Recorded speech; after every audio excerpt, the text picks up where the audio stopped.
Preseason game 5, Ottawa Senators in Montreal take on the Canadiens.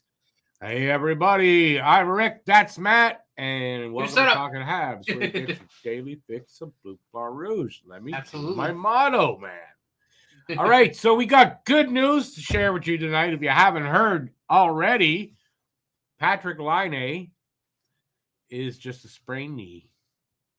It's a serious sprain. I know in my short I said mild because that guy down there, he told me it was mild. I think it's not. But it's a sprain. It's not a minor sprain, but it's like mild to major. Probably MCL. Like grade 2. Yeah, probably like grade 2, right around there. Sprained MCL. It's going to take him a couple of months. They say 2 to 3 months to return. But considering it's not a whole season, it's great news. It's great news for Patrick Laine. He doesn't need surgery, so no surgery needed. Now, the news on David Reinbacher is not as good. David Reinbacher will be out 5 to 6 months after surgery to his left knee. Was his knee actually injured when he was drafted? Question to ask now because there were rumors about his knee. Well, he has I can't pronounce the name, but it's called OS disease. Yeah, he's got something. And it's basically just below his kneecap, right at the tibial tuberosity, basically where like the knee, where all that joinery is. So it begs he can get a bump on the bone there. It's got nothing to do with the ligaments as far as I'm concerned. It's just a bump on the bone. We didn't hear exactly what his injury was, just that he had surgery. Right. So we don't know. It's a question. I mean, there were rumors. It's going to come up. I'm asking. Yeah. I don't know. I don't know the answer to that. And it's not because I don't want David Reinbacher. I love the pick. It's not a problem. Just I'm wondering if, it's weird that it would be his knee. Anyway, big setback in his development and Laval's chances for the playoffs, unfortunately. Mm-hmm. Now, when I wrote that, I had written here, Laine rumored to be out 4 to 6 months. Tony Marinaro on the Sick podcast had that. I should take that down. Owen had it too. Yeah, a bunch of people had it. And it turns out it's only going to be 2 or 3 months, and it's a sprain. And with the sprain, I'm not as worried about long-term damage for the rest of the season, how he responds when he gets back. Shouldn't be a problem. It really shouldn't. Look, I mean, even a grade 2 sprain, while it is, not never ideal, but it's not something like minor. It's fully recoverable. But with rehab, you can recover that. The ligament will heal. Especially when you're in the shape that these guys are in, right? So they can rehab that pretty quickly, and it's not a big deal as far as the rest of the season. He should be fine the rest of the season. Right. So that's A1 news. Now, some other good news. Ivan Demidov is the KHL's Rookie of the Month. Mm-hmm. He had 4 goals, 4 assists for 8 points in 10 KHL games, averaging just 12 minutes and 33 seconds time on ice. That's pretty damn good. So congrats, Ivan. He can't hear this. Imagine if he was getting 20 minutes time on ice. Oh, yeah. Average. Right? I'd probably be over a point a game. Yeah, I would think. How close is he already? 8 points out of 10. So awesome news about Demidov. If anybody was wondering, or for the Flyers fans that might be out there, Alex. I wouldn't write off Demidov as not being as good as Michkov. I wouldn't either. I wouldn't. At least that, right? To say, I don't think, they were saying, he's got to play in the KHL. Because then we'll see, because Michkov play. Well, he's in the KHL, and he's doing goddamn good. So I think it's fine. And I dare say, what's up, Joe? If he gets some ice time, he's going to have more points than Michkov. Now they'll say, well, he's on a better team. But guess what? Bigger pressure to perform on a better team than on a shittier team. That's something. Right. But good on Michkov when he was with Sochi that he did perform, right? It does tell you something about the guy. He didn't just, whatever, the team sucks, right?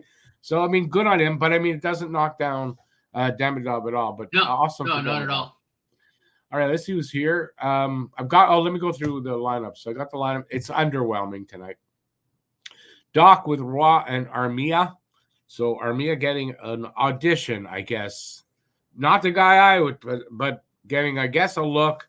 I'm sure Roy might be also getting that look. So Heineman is with Evans and Gallagher. Something about this lineup also tells me that I don't think the Senators are going to do anything stupid. No, I don't think they're going to do anything stupid. It's a tough lineup. Heineman, Evans, and Gallagher. Heineman auditioning as well. Barry Boulay, Dvorak, and Kapanen. Barry Boulay and Kapanen auditioning. Kapanen has the inside track, though, I think, on any of these guys making the team. Pizzetta, Condata, and Tuck. Condata and Tuck were called back up because they were loaned to Laval. Called back up. That's a tough line right there. That's going to handle most of the problems, along with Arbor Jacki, who's on the third pairing with Logan Mailloux, who's auditioning still. First pairing, is Struble and Barron. I think both those guys are kind of auditioning still, where they're going to slot in, right? And Engstrom, Adam Engstrom with David Savard, and Engstrom is definitely getting a good look and is auditioning as well. I don't think they're all taken or anything. There's like 3, maybe now 4 spots available with the Line A injury. We'll see what happens there. Well, who do you think? I mean, Oliver Kapanen has the inside track there, yeah, right? I think so. I think he'd be the guy that makes the lineup and then for me, I'd put Joshua in the second line spot for Line A until he comes back and have Cappy play in the third line. But yeah, I think Kapanen's got the inside track there to make the team in that spot. And it looks like it'd be when Line A does come back. I mean, having Cappy too is just a depth piece there, and the big club too is just great too. Oh, well, when Line A comes back, I mean, now you can look at if Kapanen has been playing well.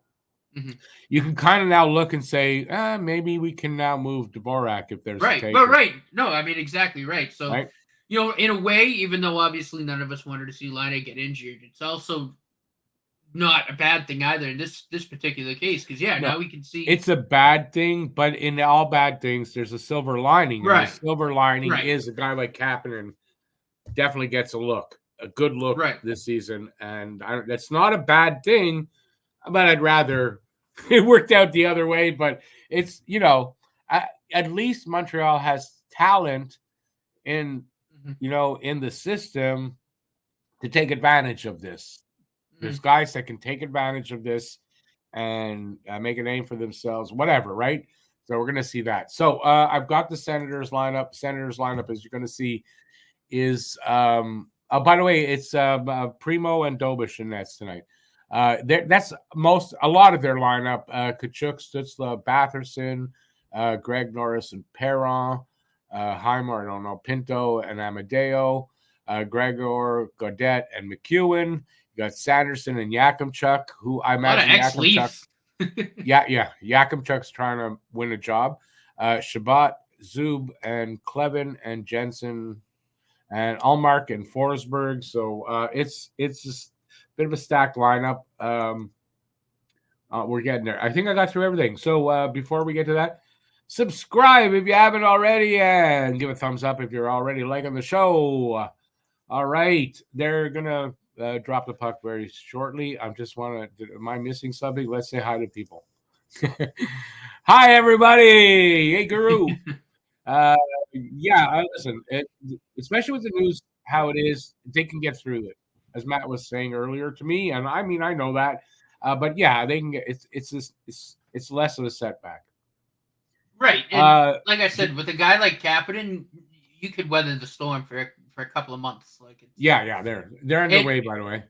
And I think the other aspect too, I think for Line A is mentally, right? Like I think, you got to think he probably thought it might have been season ending, and then when he gets that news, and by the way, you don't even need surgery. You're only going to be out a couple months. You got to do some PT.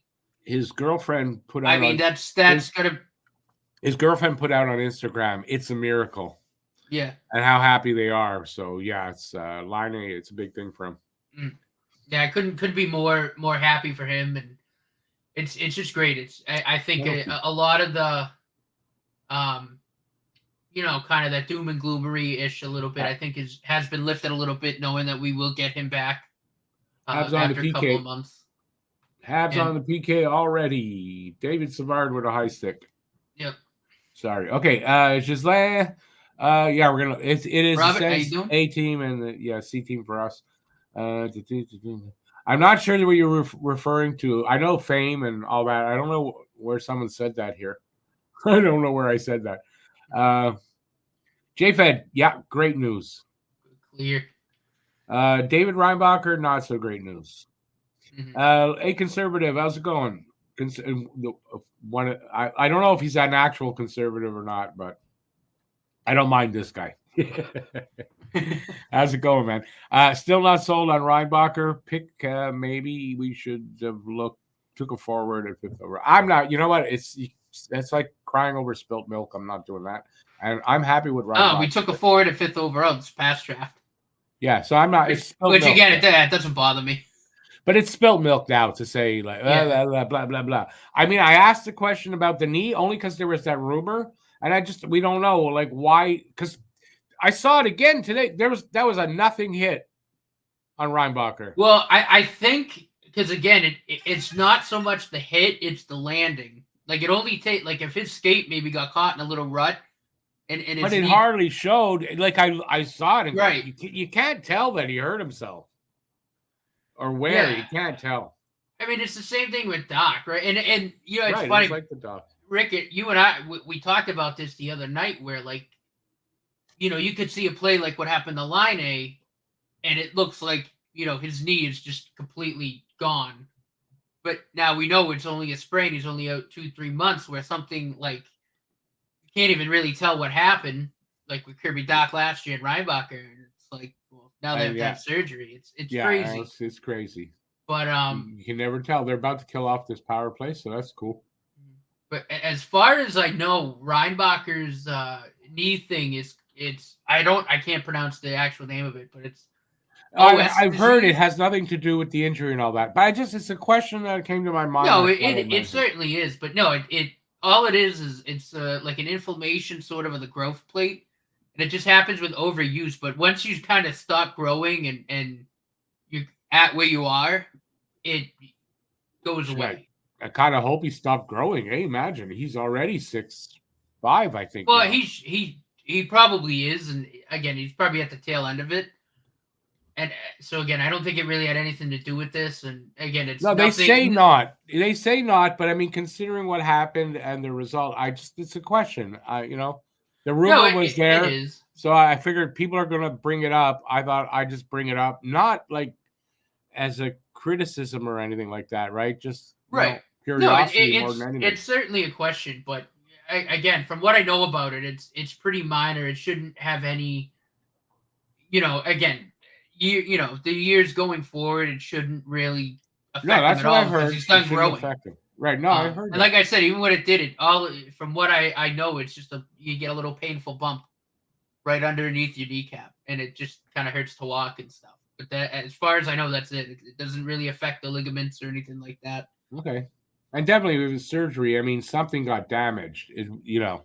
Either meniscus, ACL, MCL, something got damaged, or else no surgery, obviously, right? Right. They took away the thing there. It's trying to tell me it's not available to me. I'm watching the game. I think it's available to me. I'm glad these are back on ESPN Plus. Because now I'm back where I was for the regular season. I'm a little bit ahead of you. It's great. Yeah, I'm waiting for the clock. I don't know what's going on here with this thing. No, I mean, there's no clock. For me either.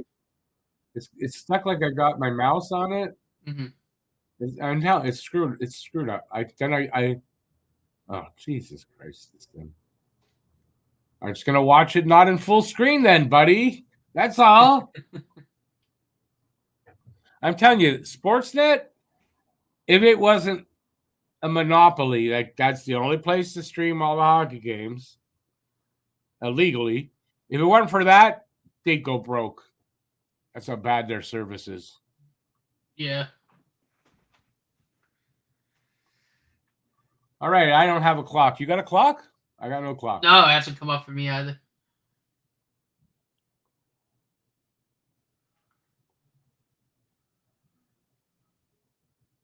I wonder what Bruins fans must be thinking watching Allmark play in the preseason.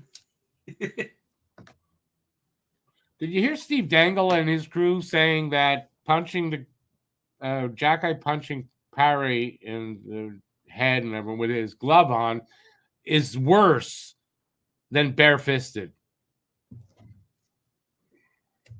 Did you hear that? I mean, I'm not surprised. No, but I mean, what kind of bullshit is that? Yeah, you're hitting somebody with some padding as opposed to his bare knuckles. Are you kidding me? It's worse. Yeah. Okay.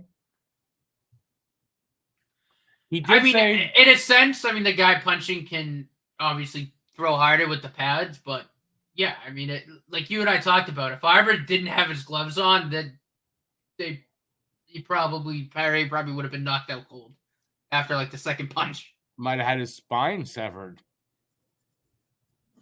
Not joking. Back here, you punch hard enough, you damage the spine, the spinal cord. So no, I think with the gloves on, a little less damage. I'm gonna try to get you guys. If Paré answered the bell and had cojones, right? Then it would have been a fight. But would have been different, he turtled, and Arbor said, "Yeah, well, I'm still kicking your ass." It's not like Paré's that small. He's still like 6'2". He's not a small guy. Apparently, he was a ball hockey player. Yeah, I saw some video on it. Yeah. I saw that.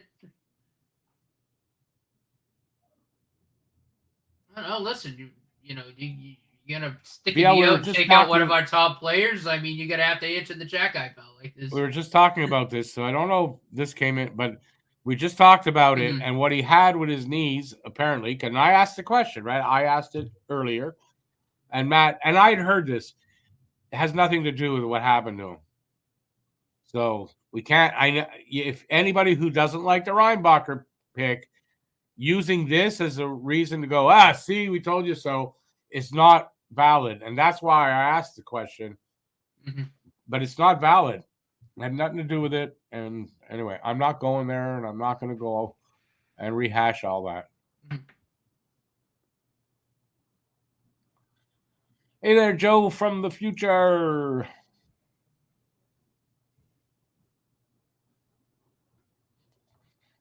BL, if you can explain how Kirby Doc did it, it'll probably explain how Reinbacher blew his knee out. Same pretty much thing. A lot of times it's just the way you land, or if you just tweak something the wrong way, it can happen.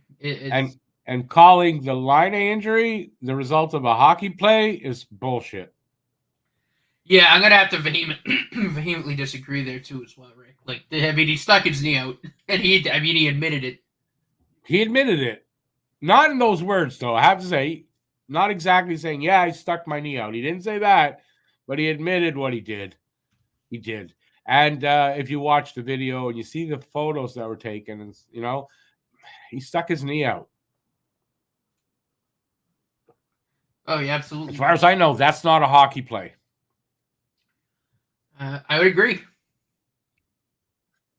I never learned that, hey, you know what you do in hockey is you slam your knee into somebody else's knee. Ooh. I never heard that before. Rick, since we're talking about medical things, why don't we have the team doctor on? Luca. Hey, Luca, how's it going, man? What's happening, brother? We're pumped that, actually, a matter of fact, I think I said yesterday that if we get news kind of like this, that I'm going to have to start believing in God. I'm going to tell you right now, I'm not going to start believing in God. I lied to you. Just admitting it. Yeah, what is that? Where's that comment? Where's Luke? I'm that far behind. I'm just scrolling to the bottom, guys. But yeah, no, look. With Line A, it's great news all around. Oh yeah, I was pumped, really pumped when I saw that. Again, it sucks that he's going to be out 2 to 3 months, but the fact that after what we saw, the way we saw his knee bend, it's only an MCL sprain, and he doesn't need surgery is just incredible. And I think it also kind of is a testament to like the shape that his legs are probably in, right? Right. To be able to hold all that together. Yeah. Yeah, it's got strong legs. It's obvious. That's the other thing, right? Like if you're not built that strongly, like more chance that something really catastrophic could happen. Like we know with Rybacker, obviously he's a strong dude, but he's pretty lanky. So, if there's not a lot of, as much muscle around, his knee as maybe, like a line A, there's not a lot to really hold it in place when something like that happens. You know what I mean? And I think that had a lot to do with it, right? Probably did. I think so. Yeah. I mean, because knees aren't. I mean, they shouldn't bend like that. No.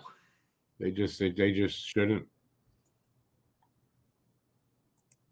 Luca, invitation sent, buddy. I'm actually really stoked to have Luca on because I wanna have his medical analysis of the hit. The Talking Habs doctor is coming on to give us his opinion, man. Oh yeah.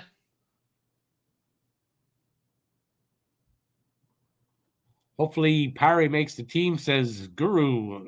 Jack Eye can be off the leash versus Toronto. Truth is, though, that guy was never going to make the team. As a matter of fact, I believe, because this is what I heard, I believe, I didn't go check it out for myself, but he's apparently not even one of the 50 contracts that the teams carry. So he's a ball hockey player. Awesome, Luca. Yeah, I mean, he wasn't going to make the team, so. But no, it's just I'm just so happy that it was just a sprain and not like the fact that he's not having surgery tells me that the meniscus is fine, and obviously ACL, PCL, they're all fine. Yeah, it's a sprain. So if I'm correct, it's kind of a little less than what I had. Yeah, it's a little tear. But it's not. Oh, no, I should say a little more. His tear was a little worse than mine, but not that much. Right, and it didn't, obviously it didn't fully tear the ligament. And his was only on the MCL. Mine was on both. Yeah. ACL and MCL. So if that's the case, a guy like that, it's obviously worse than mine because it's going to take him 2-3 months to get better. But it's not torn off the bone. It's not... it's. And we thought that when it happened when we talked. Like you thought those ligaments were torn. Or Kaputski. Torn, but I knew it was ACL, MCL, or one or the other. Mm-hmm. So if I'm correct, the MCL anterior is behind. MCL is in front. The MCL is the inside of the knee. It's the ligament on the inside, and the ACL is on the outside. It's on the front. LCL is on the outside. The PCL is in the back. Okay, that makes sense. Okay.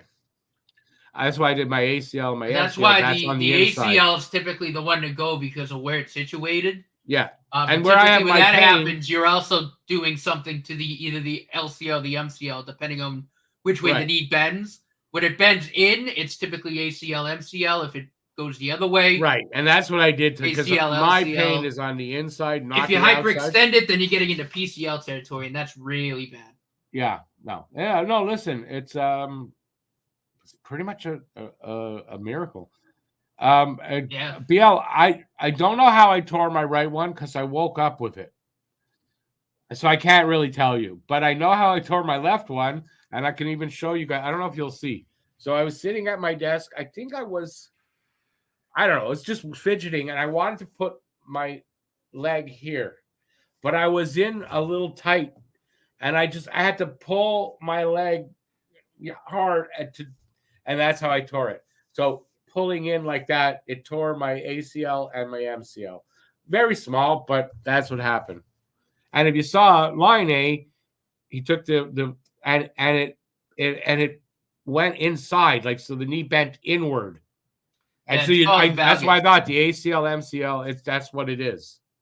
Yeah, that's called the valgus position when it bends inward like that. Notorious being an ACL killing position, which is again why when everyone saw it, we were like, "Oh crap!" Yeah, right? Because it's a mechanism of injury, right? I mean, any sports fan, when you see a mechanism of injury like that, first thing you think of is the ACL, MCL on the knee. Yeah, going inside like that, 100%. And I mean, knees don't bend like that. That's number one. I don't know how flexible it guess it speaks to the flexibility of his knee because to only be a sprain I mean, that flexed really inside. Oh, so I mean, the ACL, really, MCL, really and LCL hold your knee so that it doesn't move that way on its own. If I'm correct, it's the side, it's the lateral movement, not bending it like that. That you can still do, but it's the side. There's no support either way, and it can just pop out either side to you. Yeah, on you. PCL keeps it from hyperextending too much or bending basically backwards. Okay, and then there's one to the side. The PCL is kind of nestled in the back of the knee. Luca's gonna tell me how much of an idiot I am. Apparently, I'm not. I'm not too shabby with my medical knowledge because I take this compliment. All right. No, I thought I failed. Don't worry. But yeah, no, I mean, that's pretty much the essence of it. It's those 4 ligaments. Like I said, PCL injuries are very rare because they're nestled in the back of the knee. And that's really just if you like really hyperextend it. Like basically if instead of going side to side. Like my doctor explained it to me when I did it. And I guess I wasn't paying enough attention. But she explained all that with the front, the back, the side. Like, yeah. And what, yeah. So, but I guess I forgot some of that. Oh, well.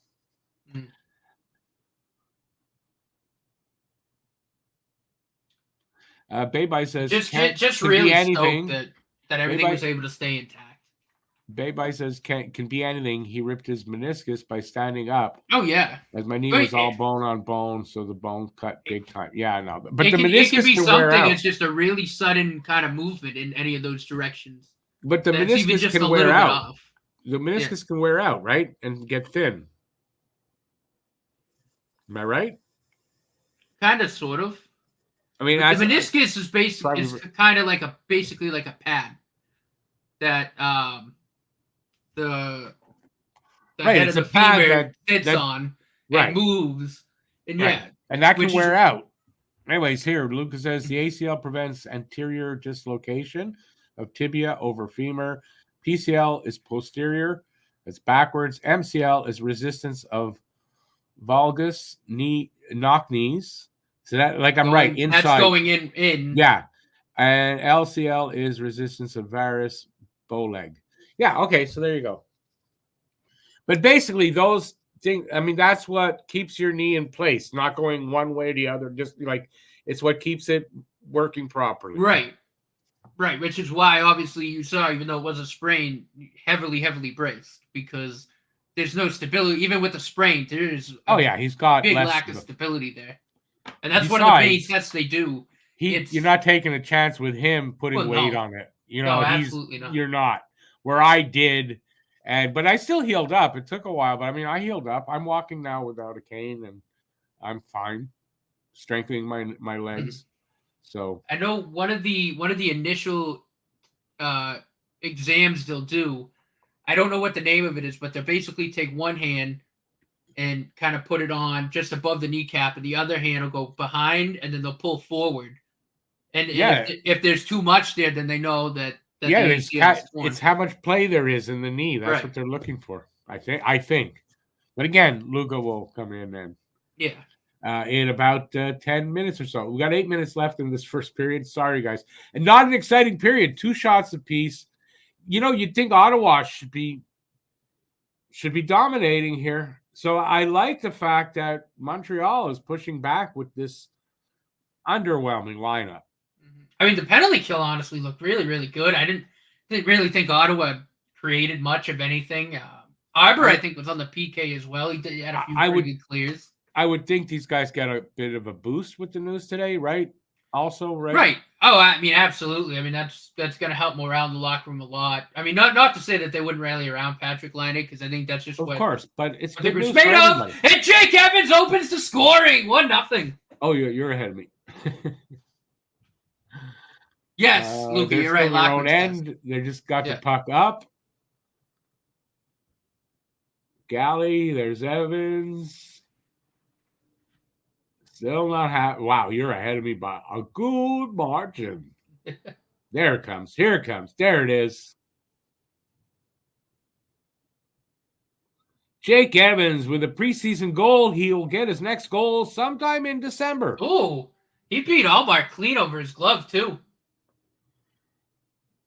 Galley was sort of there for a screen, but that was just a really, really well-placed shot by Jake Evans. So it is 1-0 Montreal. Woohoo! Yeah, Luca called that thing you said Lockman's test. Lockman's test. Yeah, Lockman's that's what test. It's called. And that's again what it is in essence. They'll pull, go from the, like I said, they'll try to pull the tibia in front of the knee, and if that happens, then the ACL is gone. Well, tear. Well, torn. Likely. Yeah, you know what I mean. Yeah, I don't remember. If that's she did that's one of the initial exams that they do, because that'll tell them right away if there's. She didn't do that on me, my doctor. She sent me for the MRI, but didn't really do that to me. But I had done it already. Like it was a month out. I didn't go see her for about a month, maybe longer. I only went to see her after I did the second knee, but I had the first knee done for well over a month.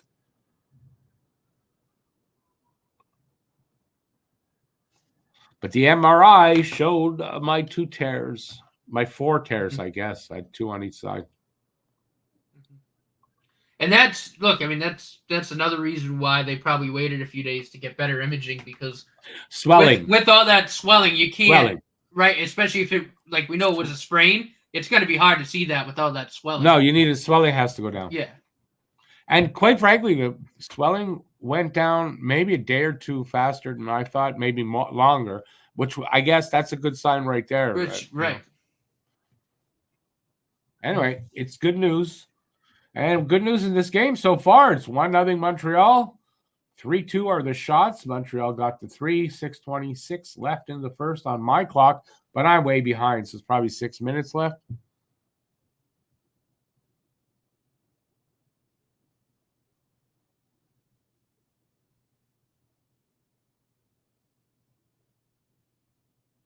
Yeah, I mean, good on Montreal here, holding their own with a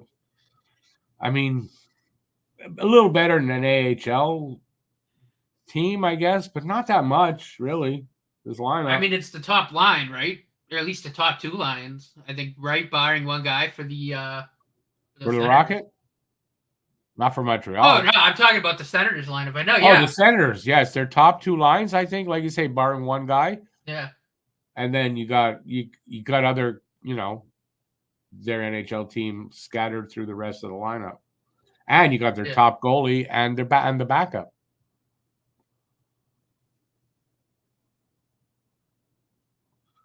Well, maybe we'll get a win after all, but it's a lot of hockey left. So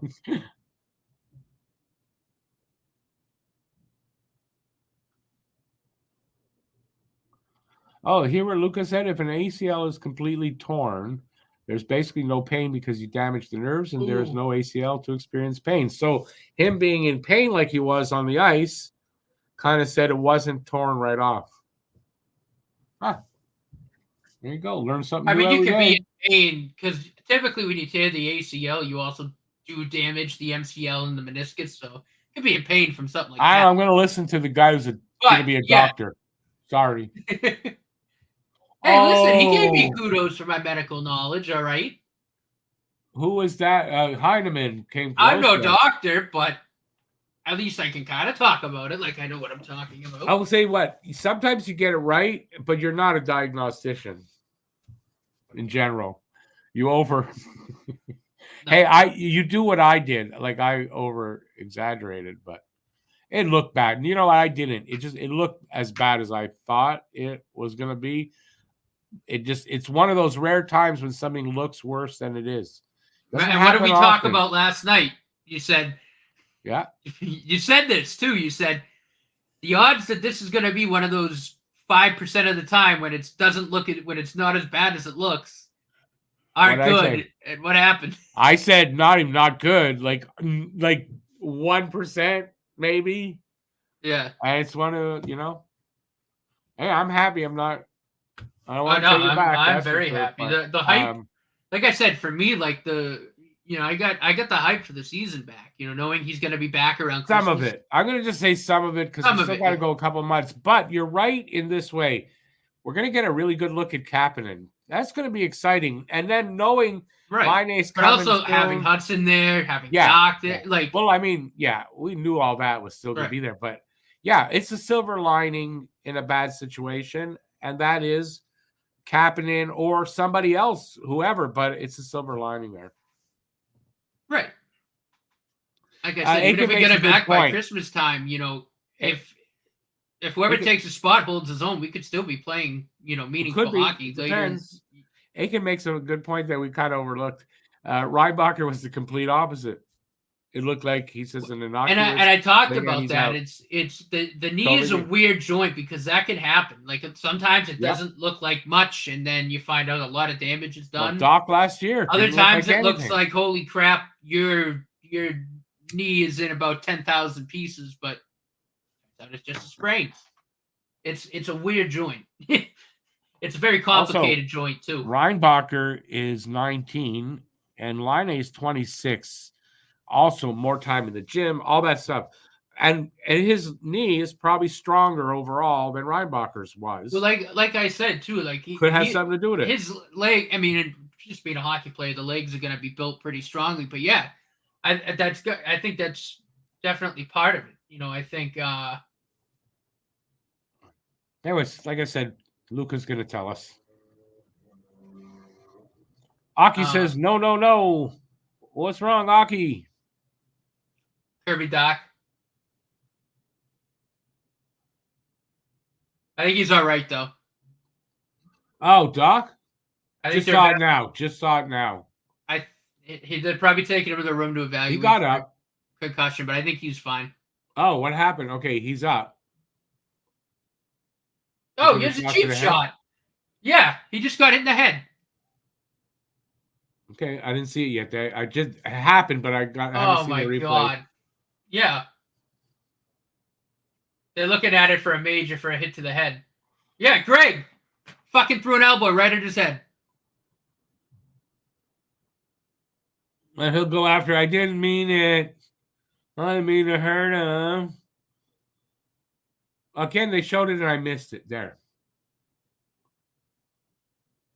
Oh. Wasn't an elbow. He got his shoulder pad.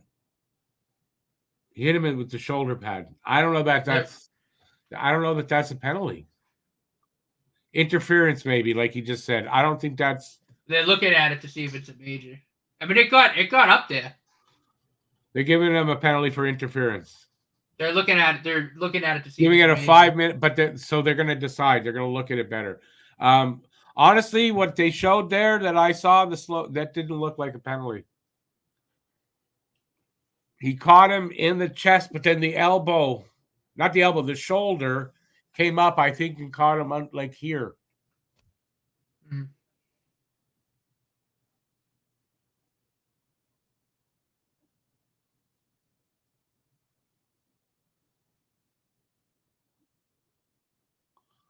That's interference, yeah. No, for sure it's interference. I don't think that's a penalty. Maybe I'm wrong. Don't come down on me. Interference. So it's just going to be the 2 minutes. But no, I think you're right there. I think it's more so the shoulder pad. Thank you, Domenico. Like you're telling me something I don't know. Here we go. We got some. I mean, could be. Yeah, 2 minute minor for interference. I would scream about it. It didn't look like a penalty to me, so correct call. Either way, it's a 5-on-3. Like I said, I think Doc will be all right. He got up. My guess too is they took him off to just make sure that he doesn't have protocol. They have to. Yeah. No, they have to take him off. Him going off is not. It's protocol. It was a hit to the head. There was head contact, and they have to do that. Yep. He should miss. He should be back for a second period if everything's okay. If he passes the protocol. If there's no. I mean, he didn't look like wibbly wobbly or anything when he got up. Like, but yeah, it's he protocol. Seemed okay. I mean, especially in the preseason, you're not going to take chances.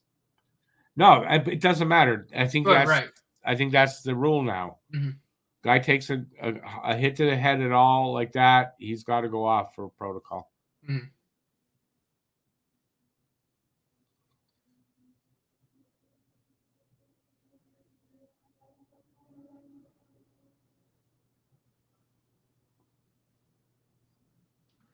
Power play's not looking too shabby. Well, it's a 2-man advantage. Better. That's true. Ooh, Cappy tried to pick the corner. Might have hit the post. I don't know. I can't hear the game volume. You'd hear the ping if he did.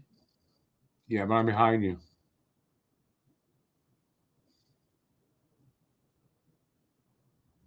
Oh! Whiffed on the 1T.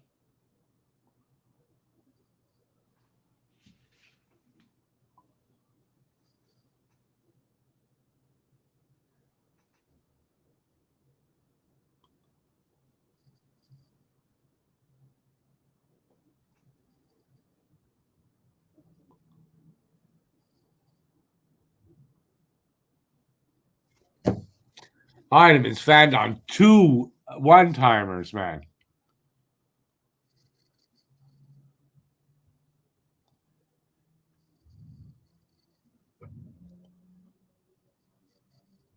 Paul, if he passes the protocol, he doesn't have to be out of the game.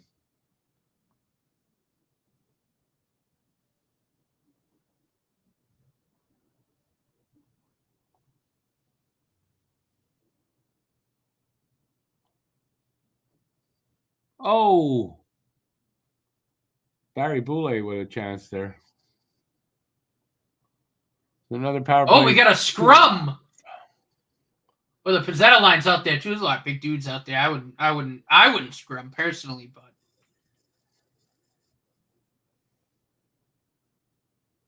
Oh, Paul, yeah, Greg, yeah, okay, but it's not a no. You say the idiot. It was not a bad hit.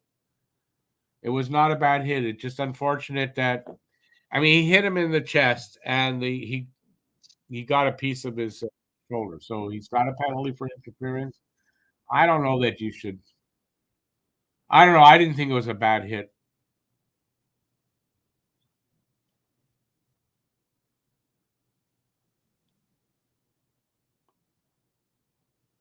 All right, we can disagree.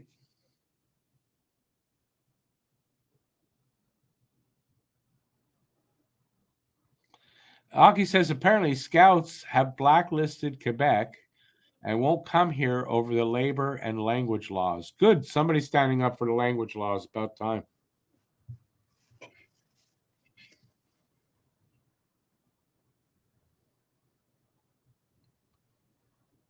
The right wing are starting to get throttled. It's about time in Quebec that the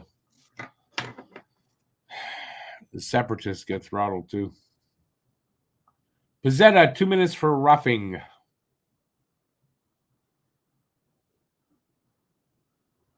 So we're back on the PK. They're back on the power play.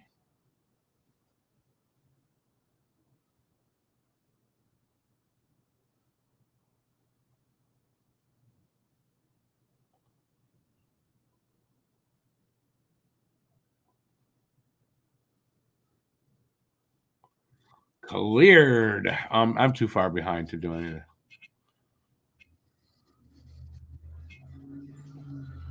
Oh, that's that was Facebook. All right. So, what do you guys think of this game so far? And we're gonna have Luca joining us shortly. In the first intermission, Luca's going to come and join us, and he'll give us a better explanation about these things that we've been talking about.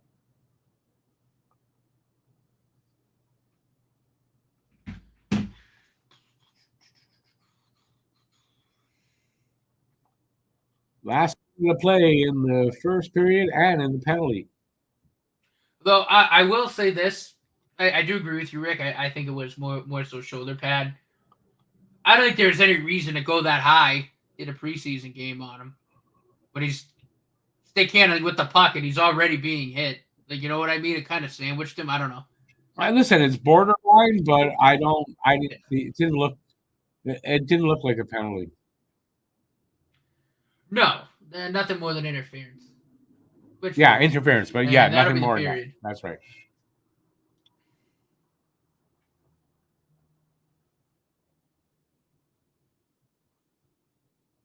Habs clear it down with 11 seconds left. That should do it for the period. Oh, Arbor Jack guy's having words. The ref's trying to step in his way. I don't know if that's a smart decision. Okay, period just ended for me. Oh my word. What is it with Ontario teams and like trying to mess with the Habs? Well, that's where Shorsey's from. Does that answer it? Right? I mean, look, Arbor Jack and Michael Pezzetta in the lineup. I mean, at that point, I think you're just playing with fire. Yeah, but I mean, listen, Ottawa, I wouldn't expect them to be chicken shits. They are kind of aggressive. So yeah, you know. Oh no, I mean, we'll see what happens. I imagine that they're just hoping that, are just trying to be like aggressive, but not get their asses beat up. Well, no, because I mean, on the other hand, I mean, they know if they do anything even remotely suspicious and Arbor's on the ice. I mean, they should be aware of that. They're gonna need to call the maxillofacial surgeon. Not all players should be aware of who's on the ice with them, but it's I guess sometimes hard to do that. And I don't know. Hey, Adam. Yeah, injuries suck, especially when you know what I'm going to say. Hope you're doing well. But man, I hate your team even more. Gotta tell you. And I don't care that we got good news on it. I hate you guys even more. Not you personally. I hope you realize that.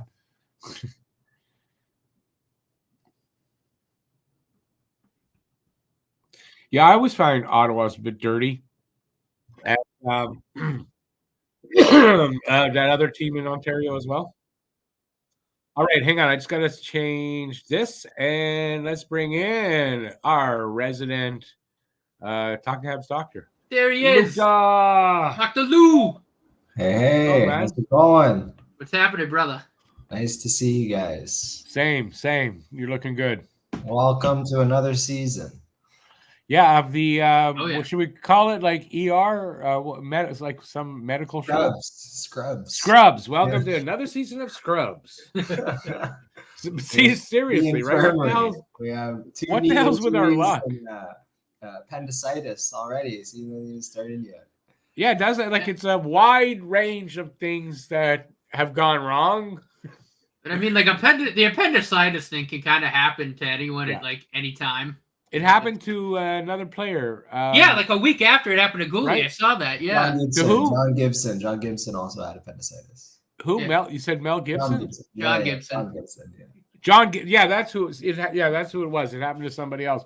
His though, I think it was even worse because there was more. It almost burst, or was a partially burst one. Something like that. I think. I'm not sure what happened. Yeah, I'm not sure what happened. I think his went a little farther. But yeah, it happens. So give us a more clear explanation of what happened to line A, let's say.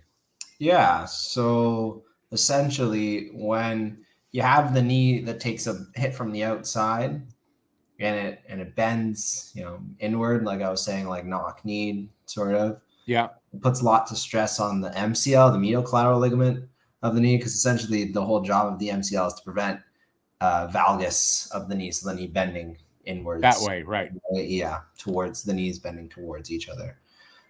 So I wouldn't be surprised if that's what he primarily strained. Now, the fact that it was a valgus force, so a force to the outside of the knee while his foot was planted, also increases the risk of having ACL tears as well. Right. Yeah, because it's more so, as far as I know, it's that twist along with the twist would be a meniscal injury. So if there was an associated twist, then that can cause meniscus injury. So a lot of times ACL, MCL, and medial meniscus will all get injured on the same play, and it's called the terrible triad. I was just going to say that. Yeah, that would be the mechanism of injury. It's a planted knee on the ground or on the ice, getting a valgus force pushed onto it from the outside, causing the knee to buckle inwards, causing twisting, rotation, and then the ACL. Isn't that what happened though? All that happened to him? It's potential that he could have all three. It's potential that he could have 2 out of the 3. He could have 1 out of the 3. Like, we don't know, but no, it's an MCL. It's a sprain. It's just a sprained knee.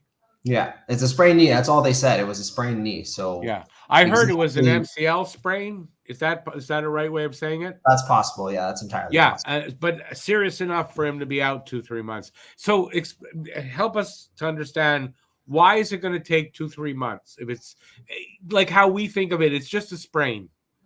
Yeah. So when they say the word sprain, it could also mean that there's a partial tear of the ligament. MCL tears are like complete tears. So different grades of tears. Yeah, typically I think grade 3 is the full. Yeah, grade 3 is a full tear. Right. Yeah. So like a grade 1 would be technically in layman's terms a sprain. Right. So that's probably what you have, Rick. That's what I had. She said it's just a really small tear. ACL and MCL on both knees. But just small. I mean, I had the MRI and everything. But so that's what I had. I basically had 2 sprained knees. Yeah. So that's not explained. 2 to 3 months. 2 to 3 months makes a lot of sense in terms of recovery. From a sprain, just from a sprain like that. Well, allowing the ligaments to heal, getting your strength back, because he's going to be non-weight bearing on that knee. Yeah, and he's an athlete too, so the way he's going to be non-weight bearing on that knee, or very minimally weight bearing, because there's probably some instability in that knee for a little bit of time. Yeah, I mean, you can tell. I mean, he's got a huge brace on there. Yeah, so when you're non-weight bearing on that, and you're not mobilizing that knee very much, it takes a month or so of rehab to get the strength back and to get the range of motion back in the knee. So a lot of the recovery is that too. Yeah. Not just the ligament healing itself, right? Because you have to immobilize it so that it has time to heal, and then once it's had time to heal, then you have to rehab and get the strength. Yeah, like PT, all that sort of stuff. Yeah. Exactly. Range of motion first, and then strength. Yeah, exactly, right? And stability and all that stuff. So that's why 2 to 3 months. It probably doesn't take 3 months to heal, but it takes 3 months for him to regain pre-injury level of functioning. 2 to 3 months to get back to playing hockey. Exactly. With the strain and everything that entails. Yeah, that makes sense then. Yeah. And okay, so I don't know if prognosis is the right word. He should be fully recovered and not have, like if it would have been a surgical thing, right? Even though he'll come back in 4 or 5 months, it's still going to take a little longer till he's really 100% again, right? It's hard to say for sure, because I haven't examined his knee and I haven't looked at the imaging, and so no, I don't mean that. I mean ballpark figure. I get all that, and I kind of mean a ballpark figure. But when he gets back, he should be kind of back to 100%, right? Eventually, yeah. Most people recover quite well. So, and he's a high level athlete, so he's not going to really have any chronic degenerative changes to his knee that's going to prevent him from coming back to full health, I hope. Which is another plus too. Like not having the surgery means not having everything cut up and then other things besides just the ligament to heal, right? Because with the surgery you have the ligaments being repaired and whatever else that they had to go through. So, and a lot of the literature has said that for these like non-complete full thickness tears, that non-operative versus operative management have similar outcomes. So if you can avoid a surgery, you especially being an athlete too, typically avoiding surgeries, at least I've heard, is sort of the best route to take in terms of I imagine whatever happened to Reinbacher, there was probably a full thickness tear, a complete tear of one or multiple ligaments, and that's why he had to have surgery. And it was so, like, as someone said, an innocuous hit. Like you look at it and go, how did that happen? It's so weird how it doesn't matter what it looks like.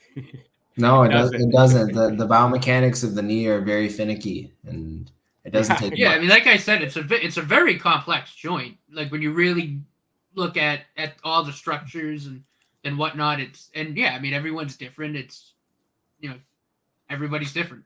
Everyone's, and even like I said, I don't know if it really had much of an effect, but I'd like to think, maybe Laine, because Laine's legs are probably built probably a lot bigger than Reinbacher's per se. Maybe that kind of helped keep the knee at least somewhat stable when it happened versus, if you, I don't know. The only thing I can think of that would genetically predispose, if someone has increased ligamentous laxity, like if their ligaments are more loose, then they're obviously going to be easier to bend in certain ways and not tear. That's I think what I was getting at earlier when I said something about that. I think that's what I meant.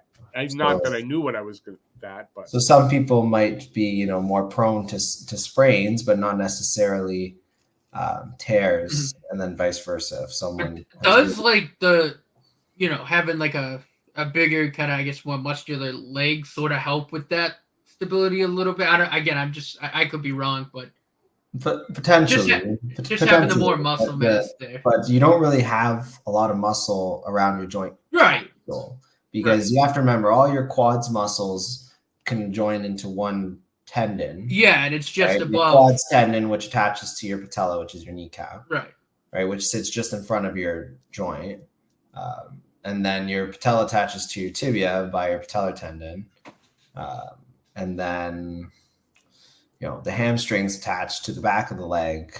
And they come to a common point called like a rotator cuff. Same kind of idea, like a rotator cuff, where similar to a rotator cuff, where a rotator cuff tendon, all the muscles sort of come together to one tendon, but at the top. Even like the elbow to like a degree is obviously biceps here, kind of your triceps on the other side. Yeah. The muscle bellies come together at one common tendon in the quadriceps, and doesn't attach to the knee joint itself. So the joint capsule is not surrounded by a lot of muscle, but it is held together by those ligaments that we talked about, right? So, and there's two that are intra-articular inside the joint, the ACL and the PCL. And right. The MCL, and they kind of run, if I'm not mistaken, they kind of run like this. They kind of run like that, yeah. So the ACL starts in the front and sort of goes up and towards the back, and the PCL starts in the back and sort of comes up and towards the front.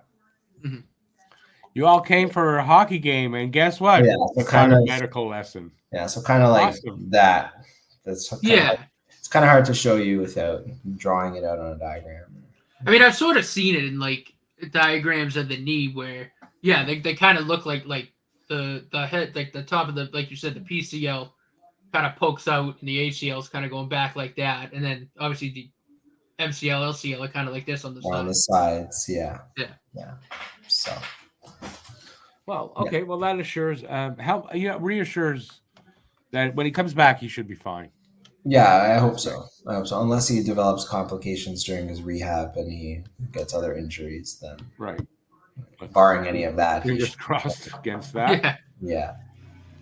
So like it's not enough. Yeah, hopefully. But okay, let's. Why don't we chat about the game? Let's. I would love to. I didn't see enough of it in talking, but hey, anything you got? Any comments about how the game's gone? No, I'm liking Kapanen and Heineman more and more every game that they're playing. They're I've been pretty big on Kappy, myself. So. I think they're kind of they're auditioning tonight, kind of for the same spot. Yeah, I think Kapanen's got the upper hand though. Yeah, and Jeff Gordon thinks so too, because he's the first that came to his mind. Well, he kind of said he's staying. He kind of already said it. What I read was, he's got to either play here or in Sweden, and he said, we're gonna keep him. Mm-hmm. Like they did an interview, so that kind of they had already made up their mind with him, which makes sense. If they don't want him to go back to Sweden, and the coach over there in Sweden said, I don't think he's coming back here. Yeah, he's gonna stick. So I think he has an NHL skill set right now. Yeah, he does. I think so. And I think both ends of the ice. I think he can hold the zone in the defensive zone. And I mean, we've seen how creative he can be in the O zone. How good he is with the puck on his skate, on his stick. I think he's a pretty good skater too. Yeah. He could get a little faster, but I still think he skates pretty well.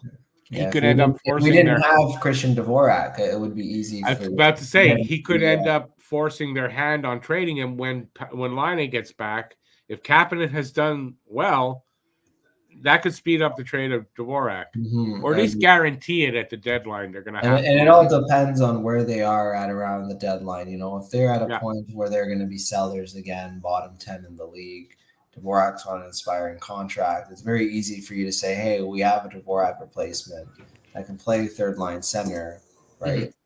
If he performs the way he has been performing. So yeah, and then the other kind of silver lining with that is too that it allows a guy like Owen Beck to marinate more down in the AHL. Yeah, Owen Beck having a full season in the AHL this season will be very beneficial. But, I agree, absolutely, I agree. Yeah, and he'll be able to develop some leadership skills. He'll be getting a lot of minutes. Oh yeah, I really don't think Owen Beck is that far off from playing NHL hockey. But yeah, no. I think for the time being, the AHL is better for him, and I mean we have the guys ahead of him, right? Yeah, and Kapanen is a bit ahead of him, but Owen Beck is a better skater. Potentially has more scoring potential. I think he has a better 200-foot game. He's better in the face-off dot. So there's a lot to like about Owen Beck. 100%. Yeah. No, obviously. But it's a good problem to have, right? Because either way, right, it's still really good, solid they push young each players. Other. Yeah. That competition, you just push each other. Everybody gets better, not just one guy. Yeah, so 100%. This is think about other bottom six, middle six guys like Michael Hage coming up too, who might be the best out of all three of them. Yeah, it's true. In terms of pure talent. You're 100% right. So there's three guys right there that could all be very viable number 3 centers for this team. I think with Hage, guys past Hage is the reason why Hage was picked.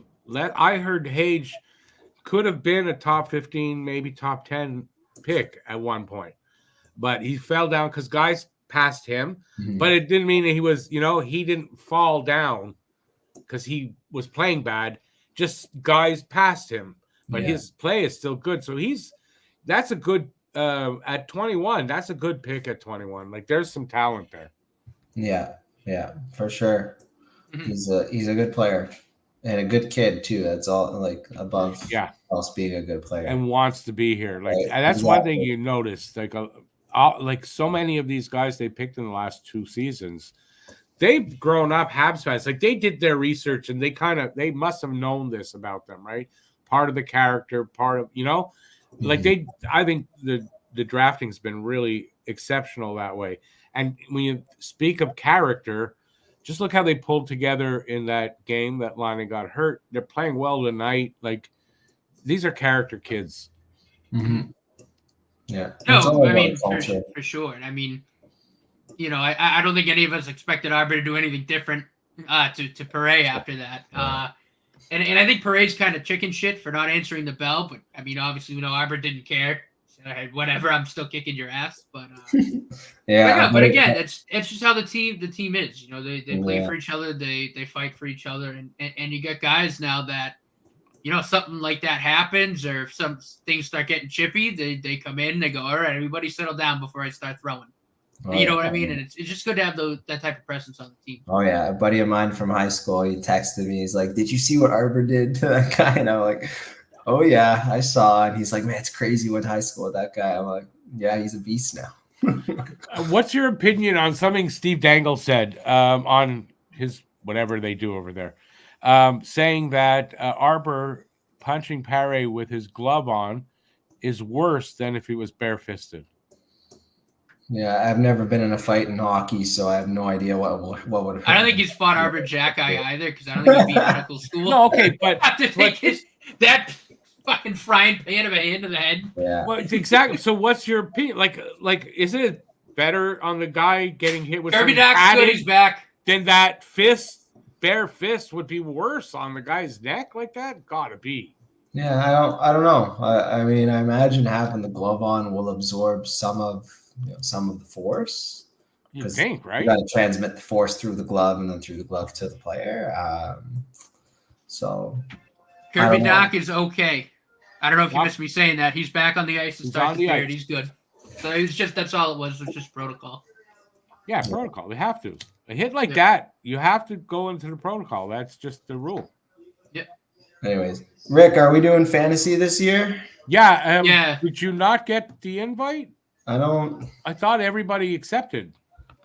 I went in there to set it up, and it was set on automatic renew, and everybody seemed to. Because I wasn't in there last year, so okay, so good because I need somebody. We need one more person. We need one more as a minimum. Look, So you're getting the invite, no problem.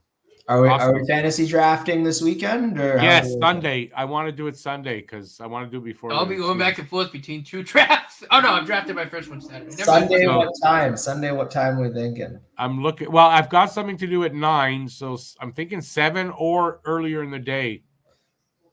Yeah, I'm probably tied up between like 6:30 and like 8:30. So early afternoon then. I'm going golfing till about 2:30 ish. Well, I was thinking probably about 3, so maybe 4. Yeah, 4 would. All right.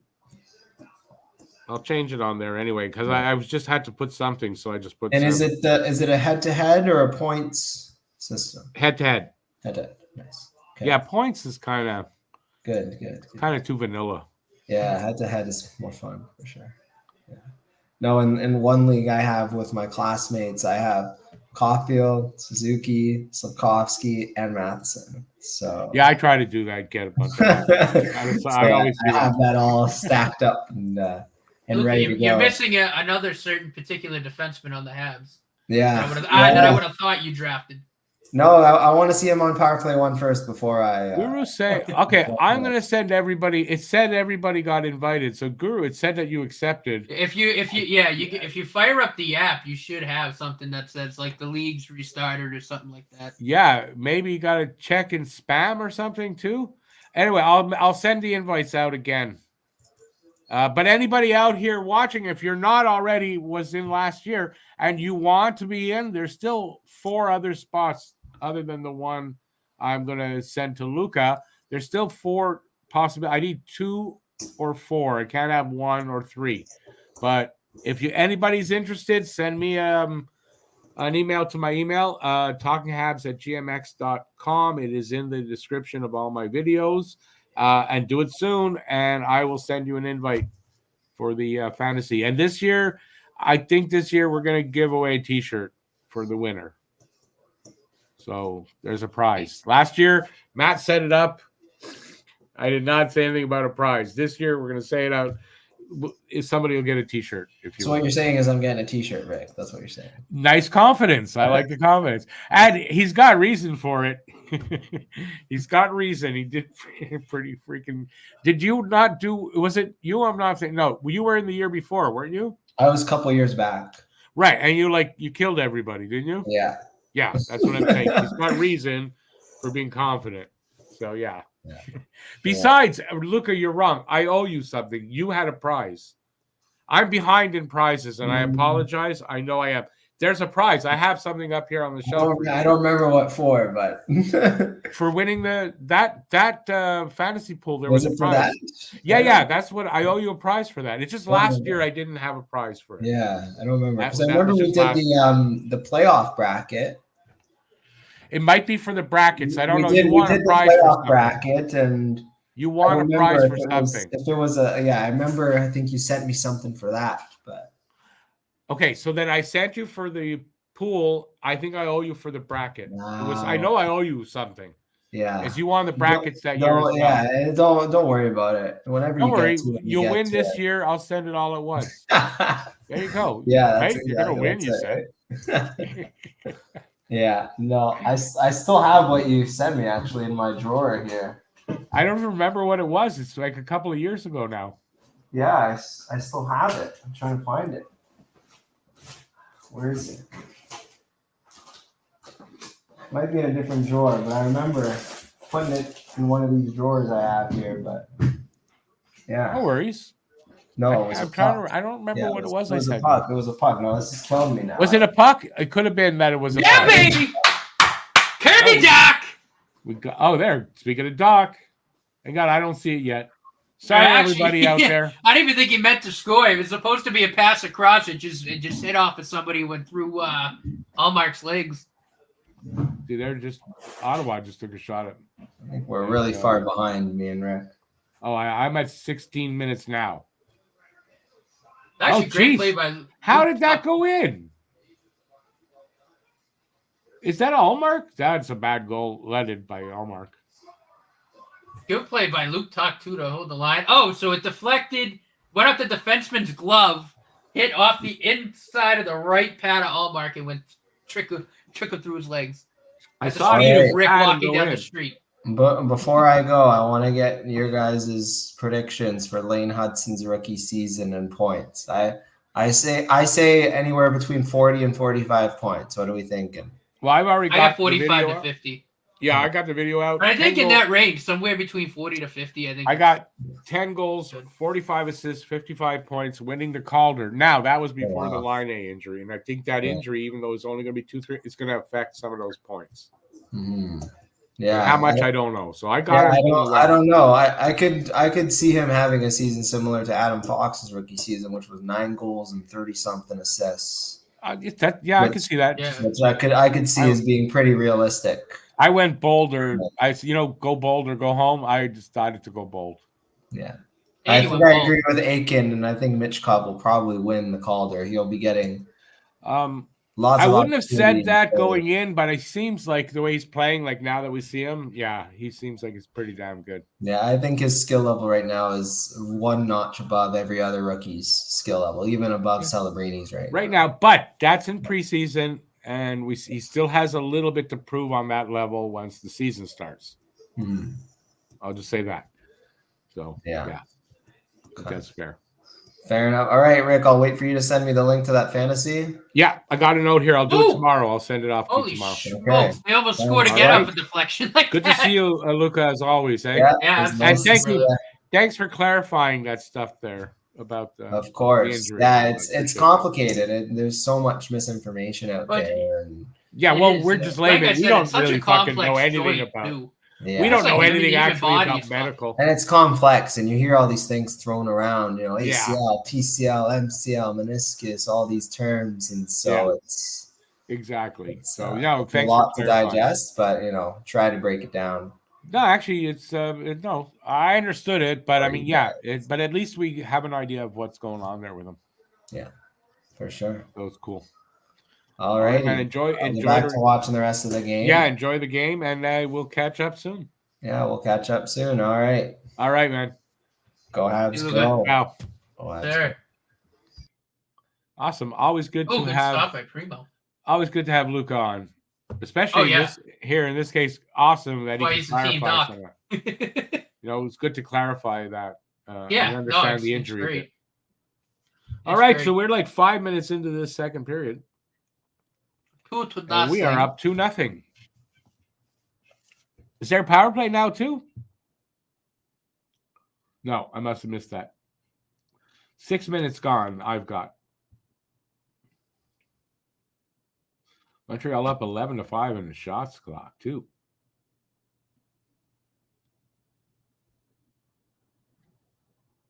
I know there were a lot of Sens fans out there bragging about how much the Sens are going to kick our asses. I don't see it. Do you? And this is against their top two lines.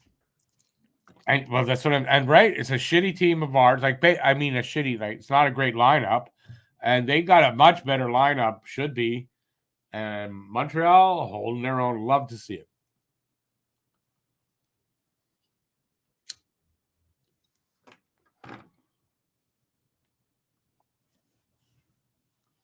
And Joe says, Sens have fans? I know, hard to believe, isn't it? And you know what? A lot of the fans they have are nasty. Oh, man, they're nasty. They're really, like on Twitter, they're just nasty people. And I guess if you're a fan of the Sens, after a number of years, I guess you're going to end up being bitter. Right? Mm.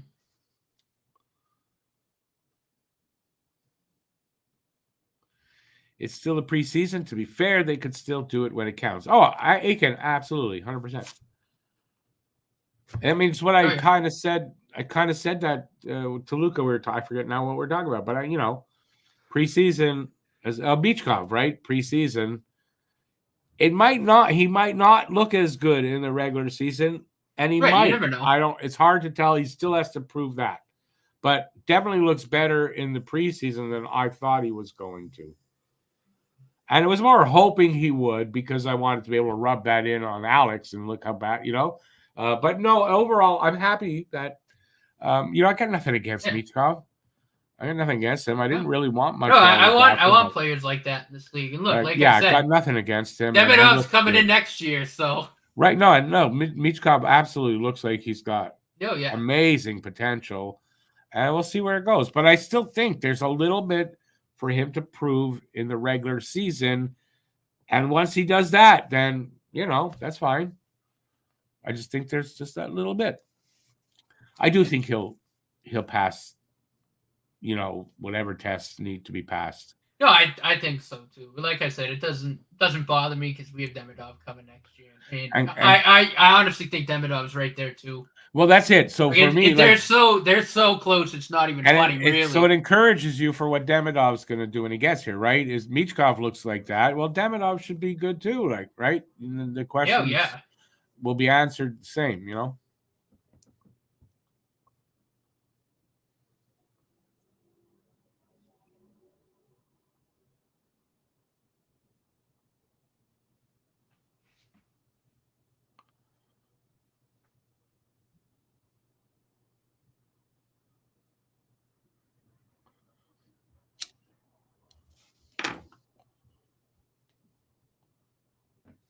Again, maybe we can't really say that they're on the same level yet, but neither can you say they're not. Not until they're both in the league. Penalty coming up to somebody here. Shane Pinto. In my days, the Pinto was a death trap of a car.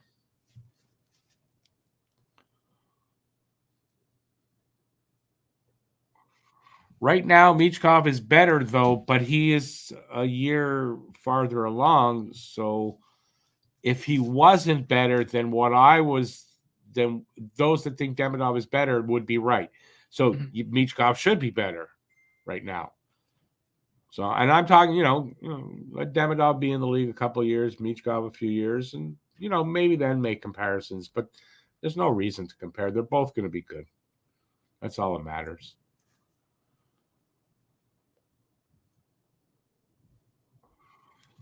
A little over 7 minutes gone here in the second. Montreal just started their power play. Let's see if they'll maybe get a power play goal. That would be nice. I lost track of what they're 0 for what. I don't know, but they're 0 for something. 0 for the preseason.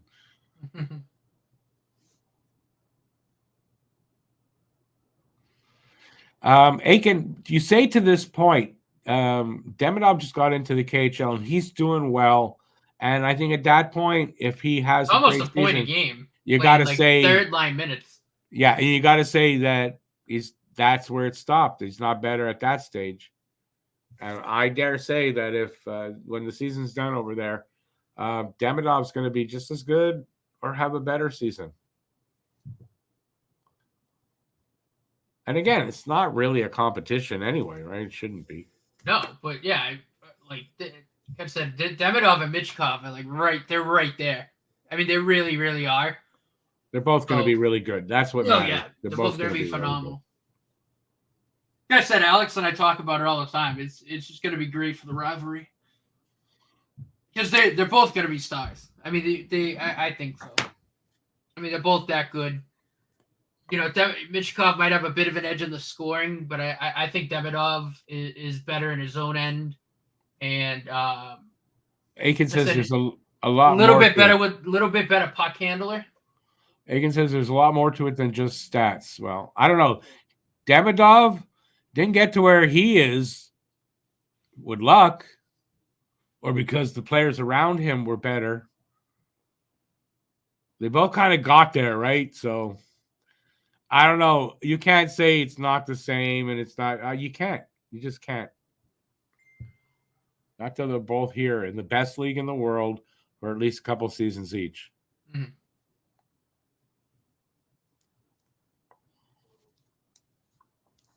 And Demidov doesn't, right? Yeah, I don't agree with that. And that's fine. You can have your opinion on it, and I can have mine. And again, we won't know for a little while who's right. So we can argue and if you look at those like cards that are on Twitter, their comps are each other. Right. So kind of says something right there. And I just think that, you may be right. Alex and I have had the conversation too. I mean, we both believe they're like this. They're like neck and neck. Have this conversation once a week, but with Alex. But yeah. So just to clarify, Aiken, you may be right. I'm not saying you're wrong. No, but I may be right as well. We both can be right on this about each player, and that's fine. But no doubt, Michkov's going to be a great player. There's no doubt. Oh, yeah.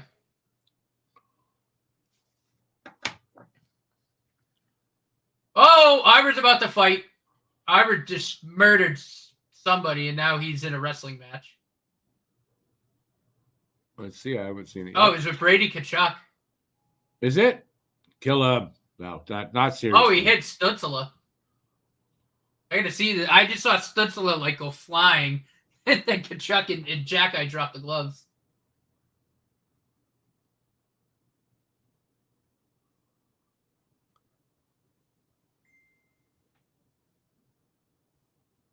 Oh, Tkachuk's got him on the ground. Look at that. What the hell? So Jack-Eye took Stützle out. He's gone.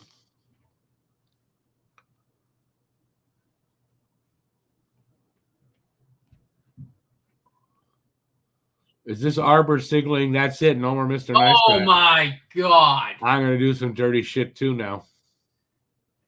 Dude, he touched him on the glove. I'm going to see it in a sec. Excuse me.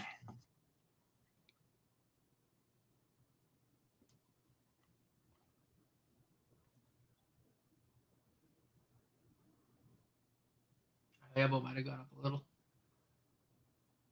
Ooh.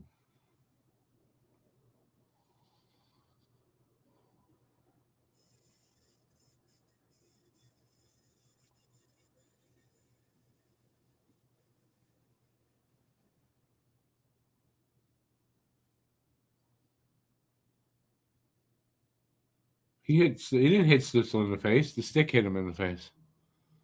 Stützle's own stick. Oh, yeah. Oh, you're right. Yeah, like I said, Ivor hit him in the hands, and then the stick went up.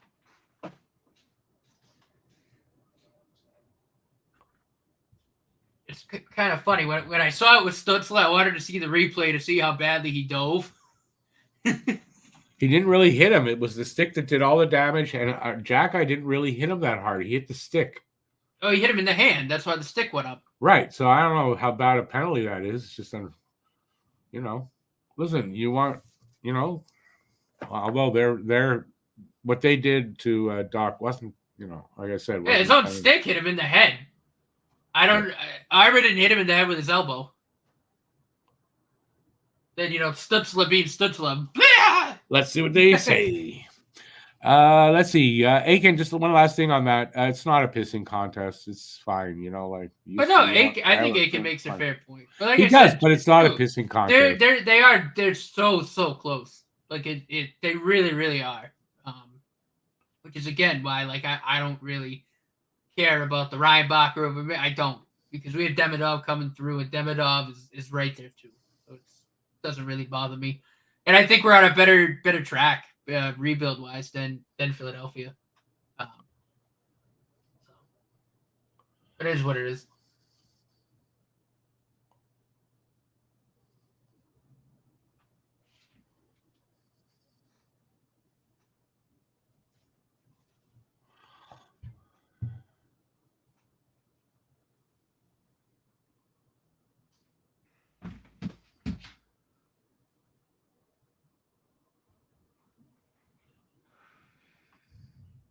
What do you think it's going to be? Oh, I guess you're going to find out first. Yeah.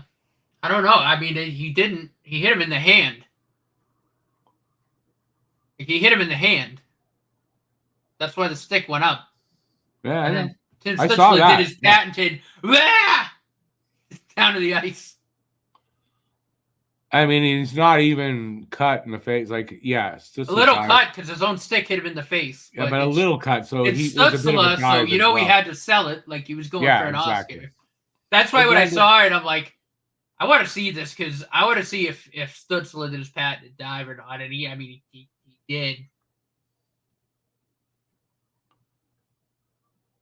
Okay, here we go. What did they say? Not yet? No, we're still talking about it.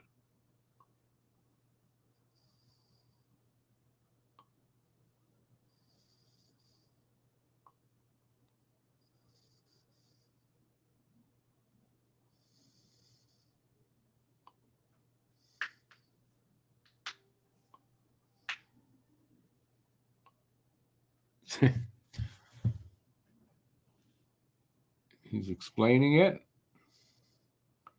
What? They just fucking threw Arbor out of the game. 5 in a game. That is bullshit. For what? What's the call? It's Francois Saint Laurent? Oh, that's why.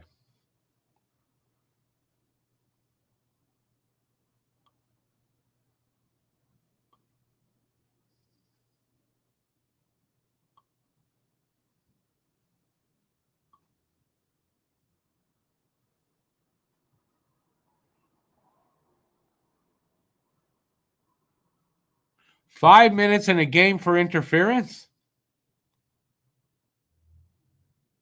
Is that a creative call? Has anybody ever heard of that before? 5 minutes in a game for interference? Yeah, they gave him 5 in a game for interference. Have you ever heard of that before for interference? I mean, if you hit somebody in the head, but he hit him in the hands. So I don't see how that's a 5-minute major. If you're calling that a 5-minute major, the guy that hit Doc Gregg should have got a 5-minute major. Because Arbor didn't touch him in the head at all.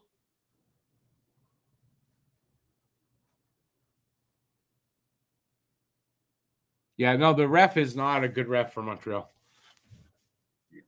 Francois Saint Laurent, it's one of those refs, you can see that and you go, oh, damn it. Going to be a hell of a night.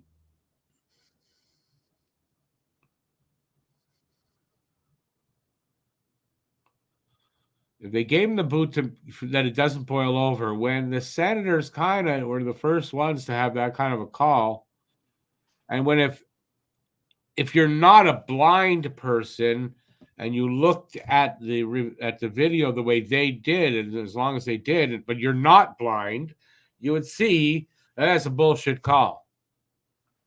2 minutes for interference. That's it.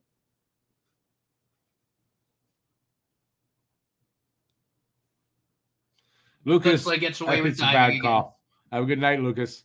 That's a horrid call. Aiken, it's a shitty call. Like, what are you?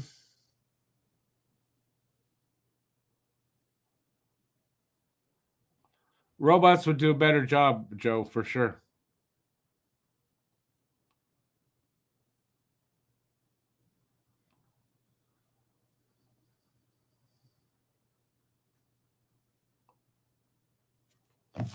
No, I'm telling you, it's going to be a horrible season with the refs.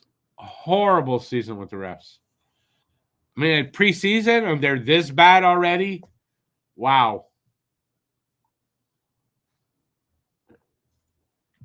That's all I can say is, wow, it's going to be a hell of a season.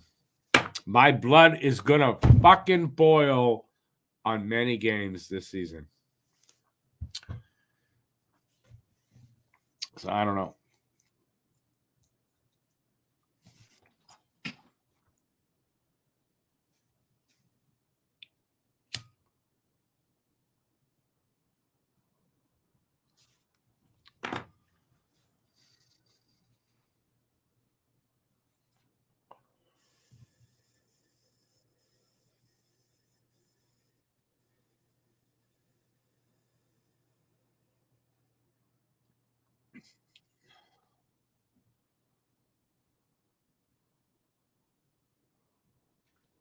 I mean, like that's just atrocious. It's just so bad. Fucking Tim Stützle, Oscar-winning performance. I'd say honestly, like so bad.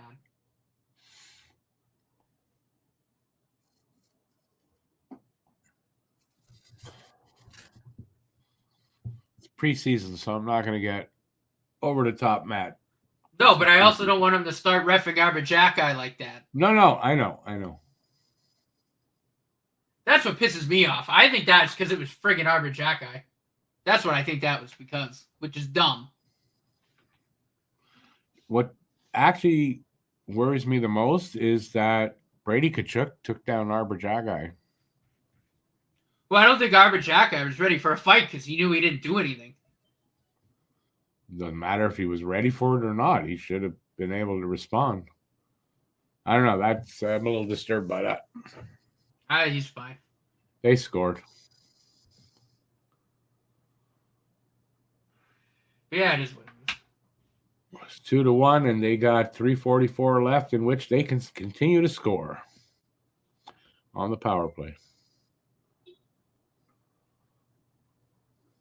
Oh, Primo already? Oh, I guess he's already in this.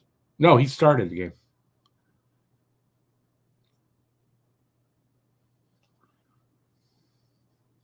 Primo just didn't respond fast. If he was a split second faster going to the right, he would have stopped that. Well, one of the defensemen blew an edge too. I'm just saying, Primo kind of he hesitated moving to the right. Yeah, it is what it is. It's preseason. I'm not that worried about it. I'm just more annoyed at that call. It's just an awful call. Get used to it. Season hasn't even started yet.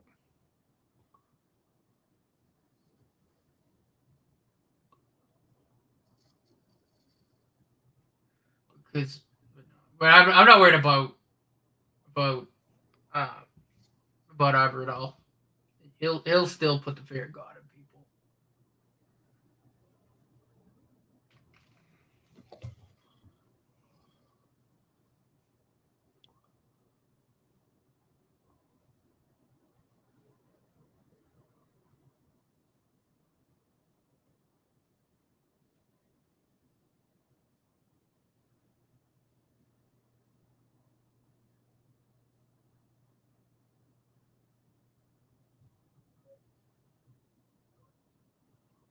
Ref, the Norris fell. You're not going to call a penalty for that?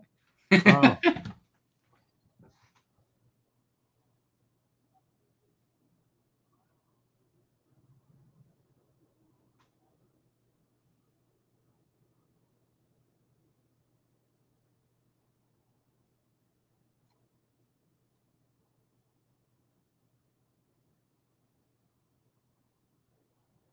Primo makes a save.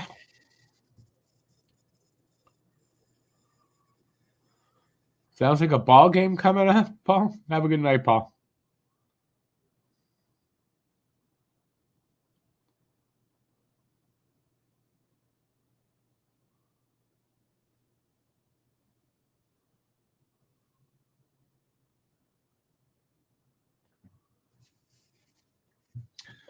.707 left here in the second. Another quick whistle. It's 2-1 Montreal. Shots are 14-8 for Montreal. And Ottawa has 2 minutes and 7 seconds left on their 5-minute on the 5-minute major.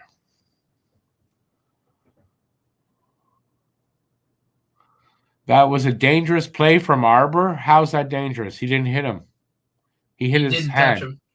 He hit his hand. Oh, dangerous. His hand. Oh, no. Well, how?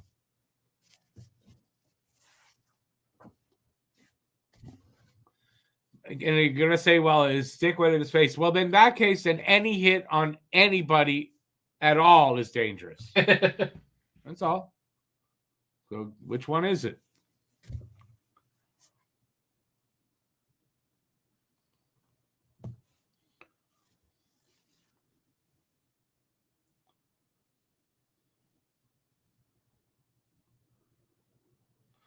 6:49 left in the second. Get a lottery ticket.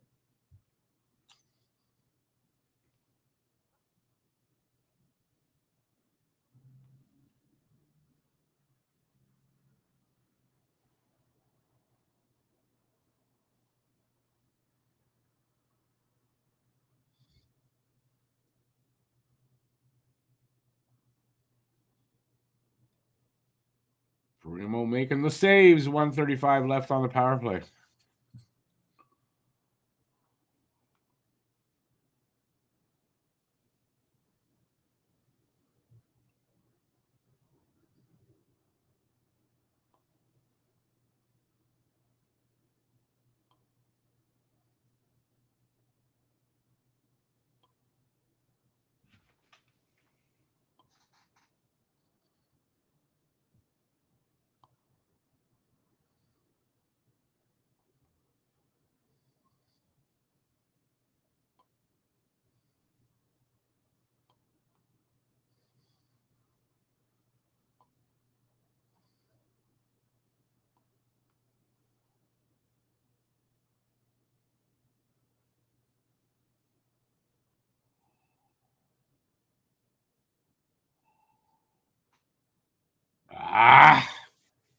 Tie it up.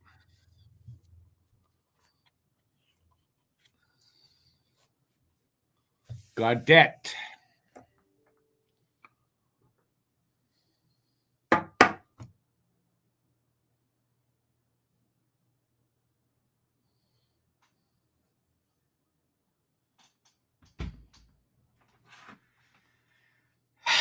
Good shot by Gaudette. Still be 2-0. It's just no way, shape, or form was that a major. Nope. But who we gonna complain to? Because they ain't gonna fucking listen to us. So what is the use?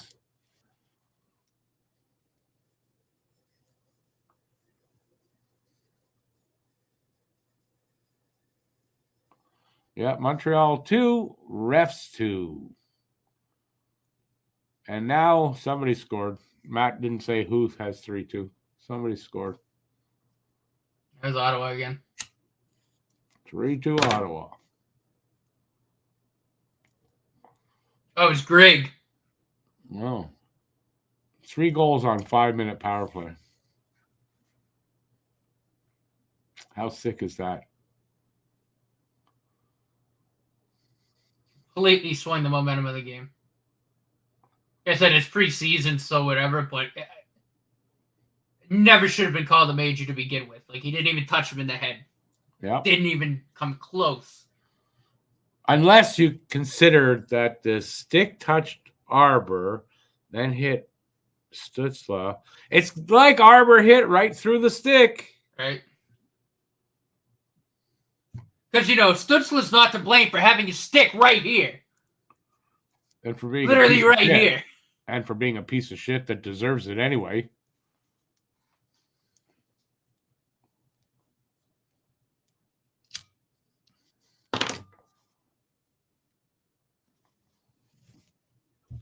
Well, this game turned real quick.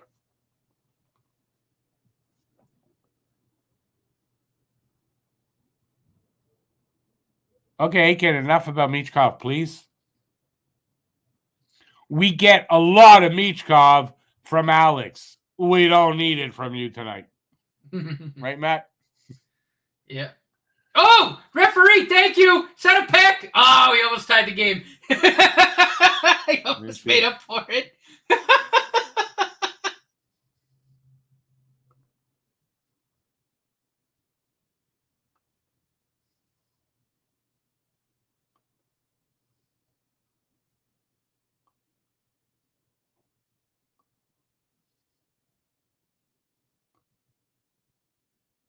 I see it. Too bad he didn't score. That would have been so funny. Wonder how complaints we'd hear about that if he scored. The ref interfered.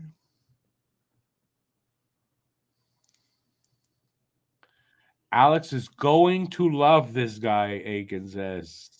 Yeah, you're 2 years too late saying that. Alex loves, I think Alex would marry him. I'm pretty sure.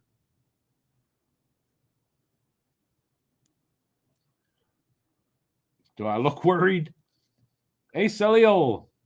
How's it going? Wi-Fi. What does that mean?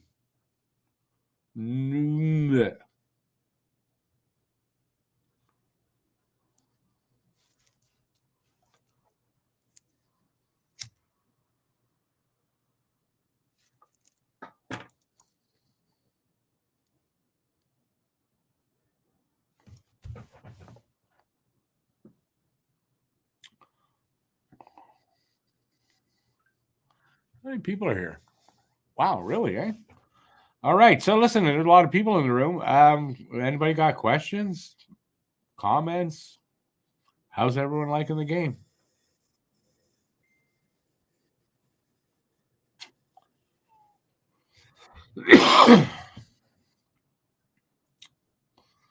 Need to be a lot smarter than that. Wi-Fi needs to be a lot smarter than what?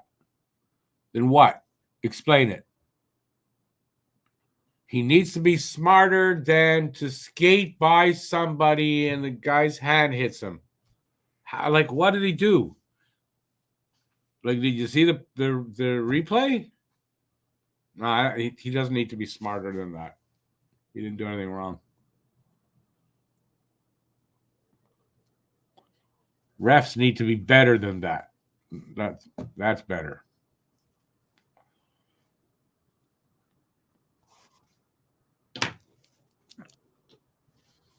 Time to start from scratch. Kill them, kill their families. I'm only joking, eh? Replace the refs with European refs. No, just replace the refs with competent refs. If they can find any anywhere in the world, I don't know. It was a late hit, so that's called interference. That's all. You ever hear somebody get called for interference before? You can tell everybody who gets called for interference that they should smarten up? I don't know about that.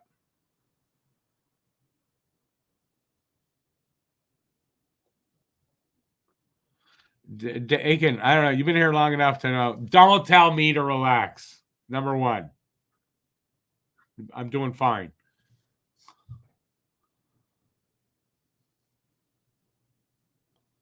I prefer refs who don't fuck up all the time.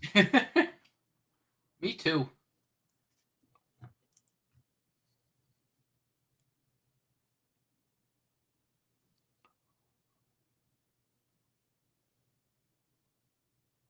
He was not headhunting George. He didn't hit him in the head. He hit him in his hand that was holding his stick up like this so the stick hit him in the face. He didn't hit him in the head. No. He doesn't have to be smarter than that. I don't agree with that. Not at all. Oh, wait. The camera's over here now. His stick hit him in the face. Jack-Eye missed his head. Completely missed his head. He didn't hit him in the head.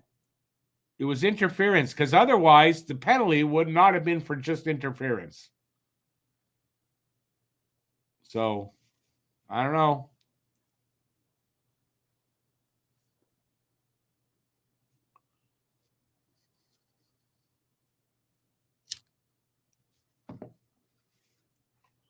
You know, as fans, we can't complain that Montreal's not tough enough and nobody stands up and nobody does anything. That when one guy actually is playing that way on our team and against a team that's dirty, why are we complaining about our guy?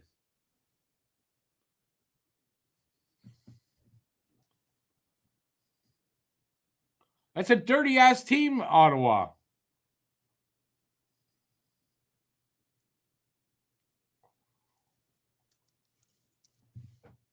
It's about time. If Montreal's playing a little dirty, well, so be it. It's about fucking time that we stand up and do the same. You know, what's the saying? If you can't beat them, join them. There you go. Cost us the game. Preseason game, dude. I don't really care about that.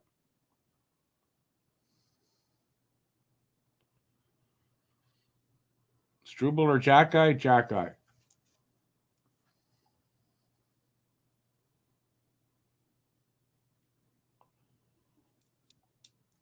It was a late hit to what? His hand. Oh. Come on. I just don't see it the way you guys do. That's all.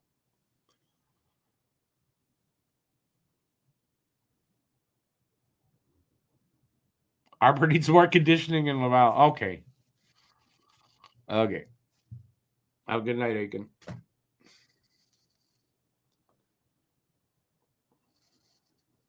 I like talking to people who are serious.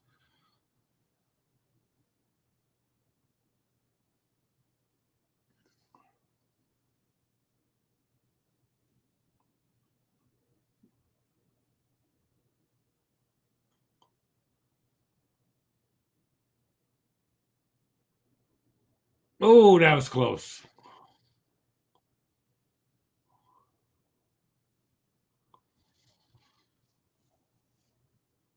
Again, I'm glad you're being serious. I cannot take you seriously. Sorry.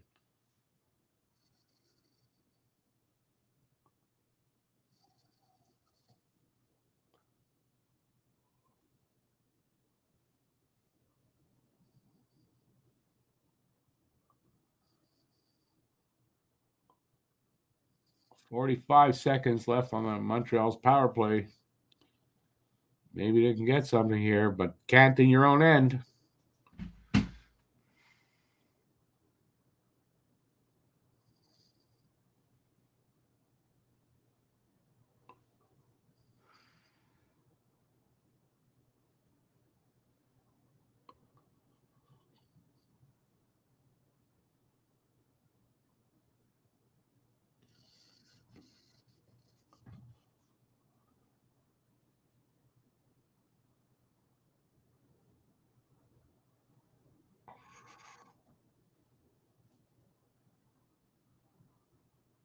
Okay, see, now this is why I won't take Aiken seriously. Joe said this. Matt, read this. Matt. Mm-hmm. Yeah, so Joe said that. Aiken said this. Oh, are you kidding me? Arbor would get claimed. So Aiken, have a nap right now, buddy. Have a nap. Every year, almost all of last year, teams were trying to trade for him. I mean, that was reported. Teams want him. Literally, Kent Hughes. Aiken. Literally, Kent Hughes.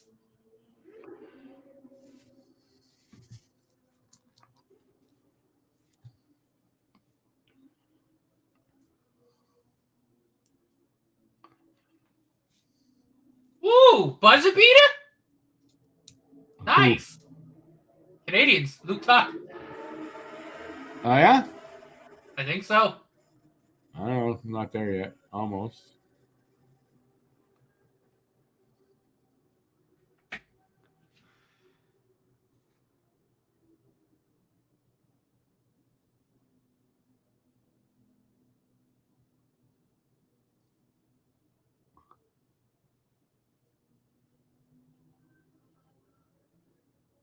Did it beat the clock, though?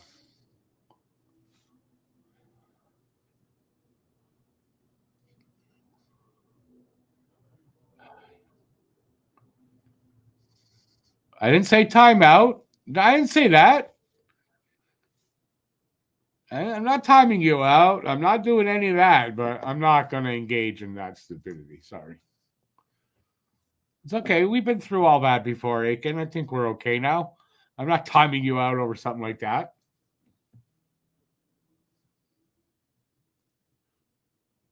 Didn't get in time.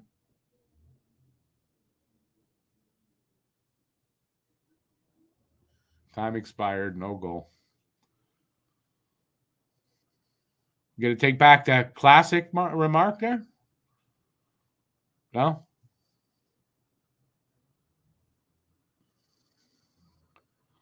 Toronto and Florida offered Wi-Fi contracts, but that was before Montreal signed him. But it's true. And Kent Hughes did say that he's had offers. So they've asked for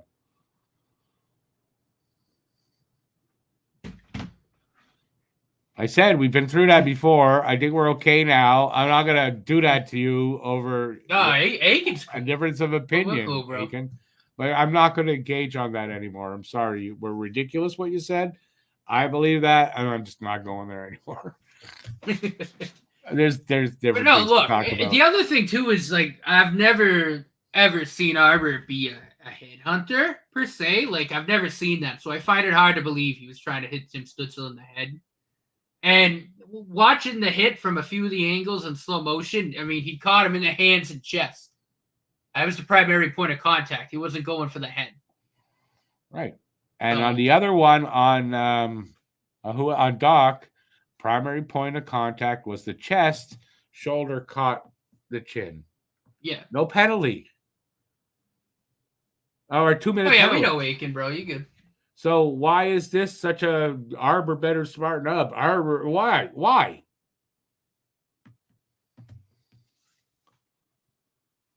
No, Aiken, I unfortunately I don't buy that. Most people will say, "Oh, but I was joking." No, you weren't. It's fine, and it's all fine. Let's leave it at that, okay, buddy?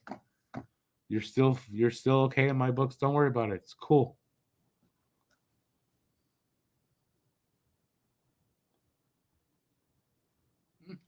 This is interesting. According to Pierre LeBrun, some of the opening talks on the CBA have to do with shortening the preseason to 4 games and making the regular season 84 instead of 82.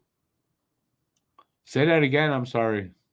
One of the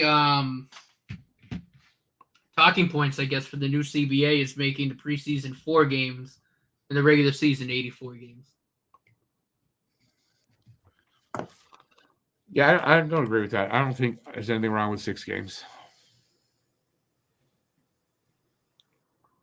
There's enough injuries as there is. I know, yeah, everyone thinks, well, there's... If they don't have preseason, there'd be a lot more injuries once the season started. A lot more injuries.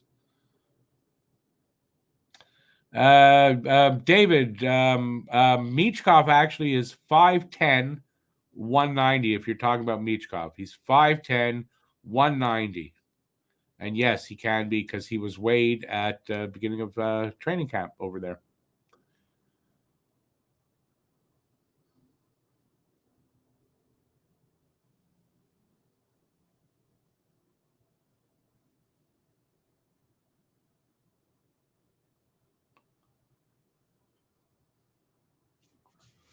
All right, we got an intermission. So we got about 16 minutes here now to talk about whatever you want, but let's not go back to what I don't want to talk about that.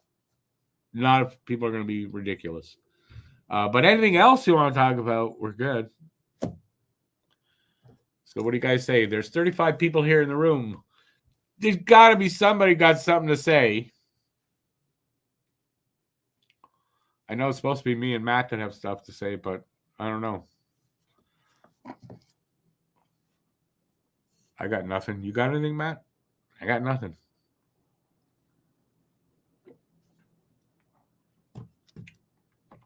Let's see. Season starts.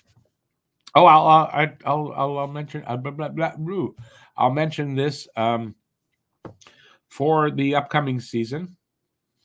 I do all the games.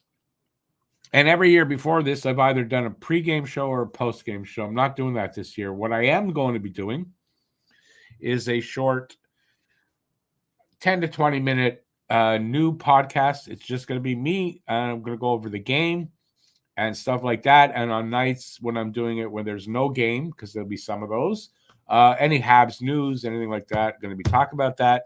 It's not going to be live. Going to be doing that this year. So that's coming up in just 9 days, 8 days now. And then what else? What other now? Do we have any other announcements? We don't have any announcements from the other side over there. If you haven't, if you don't know about Don't Puck with Media, that's our NHL channel that we have me, Matt, Alex, Cam, and another Matt.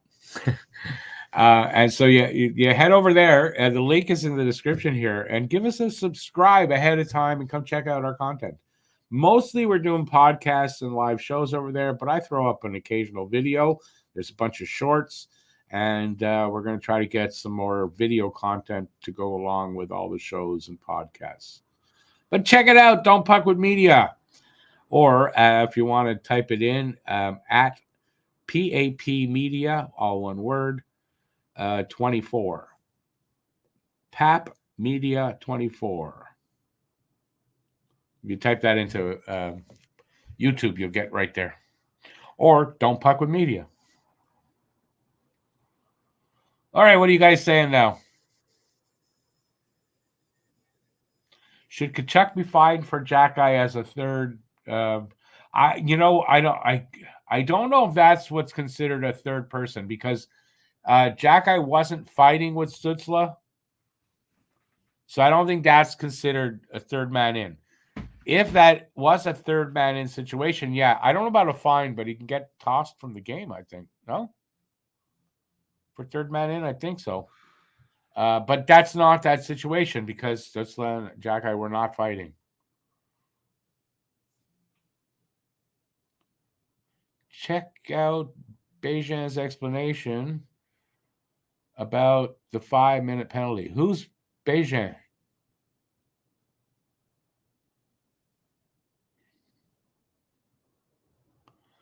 Brady and Stützle both want to return. Won't return. Brady and Stützle both won't return. Why?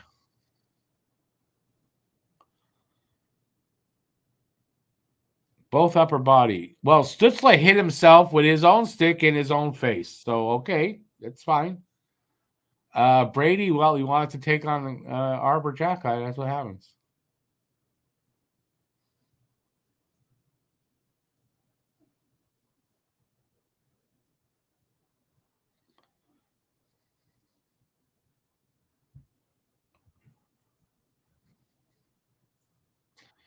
Not a third, but clearly an instigator. Maybe that. You might be right about the instigator there, George. I didn't think of that. I don't know what is an instigator now. Like, do we really know what actually is a penalty anymore? We knew what penalties were, but today I don't know. The interpretations these refs make sometimes, I don't know, honestly. Steve Bejan, where would I hear Steve Bejan? You're talking about a French station. You already know I'm not watching a French station. You know this. Why would you ask me that?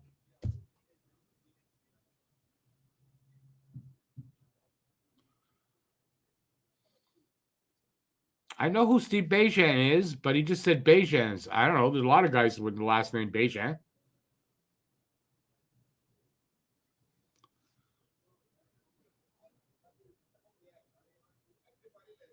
That was a dirty blindsided hit on Stutz's hand, on his glove hand. Yeah, okay. He blindsided his glove hand that doesn't have any eyes.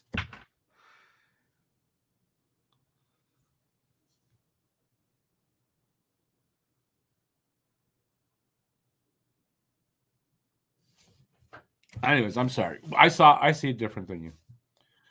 And that's allowed. I mean, it's allowed. It's just I don't really want to talk about it anymore. There's nothing else to talk about from this second period?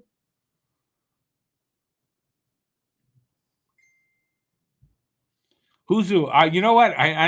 What I'm going to say, I don't actually believe. But I was thinking when it happened, he keeps a razor blade in his glove so he can cut himself, get penalties. That's what I thought. No, I don't really believe that. I'm not. My name's not Roseanne Barr, so remember,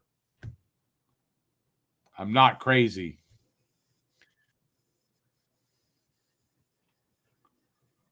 Aiken, yeah, I had that at the beginning of the show.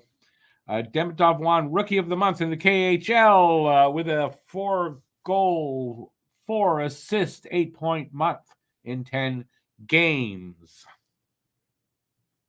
And also, just 12:33 average time on ice. That's not a lot of ice time, and I think good job on him for doing that. So I think Demidov's going to be the best Russian ever to come out of the KHL.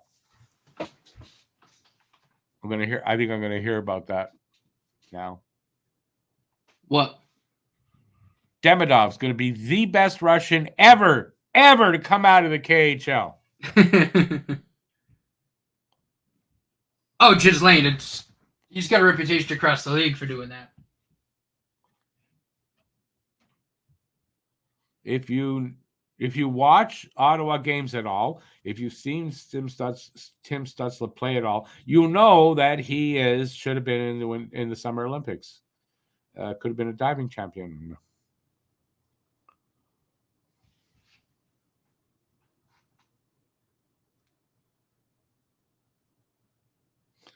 Aiken, you need to learn a little bit about sarcasm.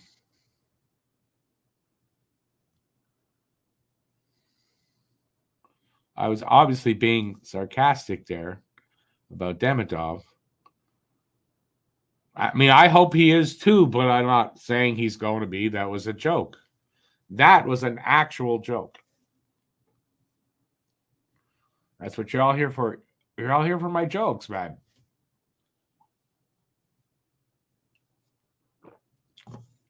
All right, third period's coming up. It's Montreal 2, Ottawa 3. Does Montreal tie it up or does Ottawa beat us tonight? What say you? 5 people at one time left. At one time went off the board. Nice.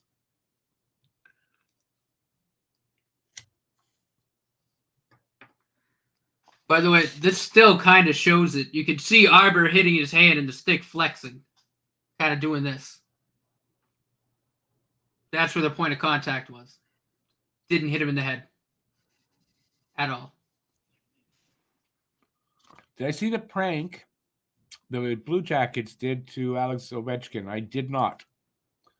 Tell us a little bit about it. Just, I did not see anything about it.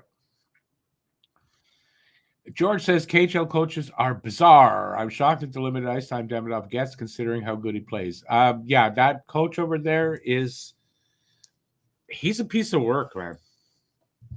He's a piece of work. But good on Demidov to overcome the adversity of that, right? He's making the most of what he gets, and basically, F the coach. He's going to do what he can with the time he gets. And that's a good character right there. And the coach over there, he's just like a liar. He'll say, oh, yeah, we're giving them blah, blah, blah. And then he just doesn't do what he says he's going to do.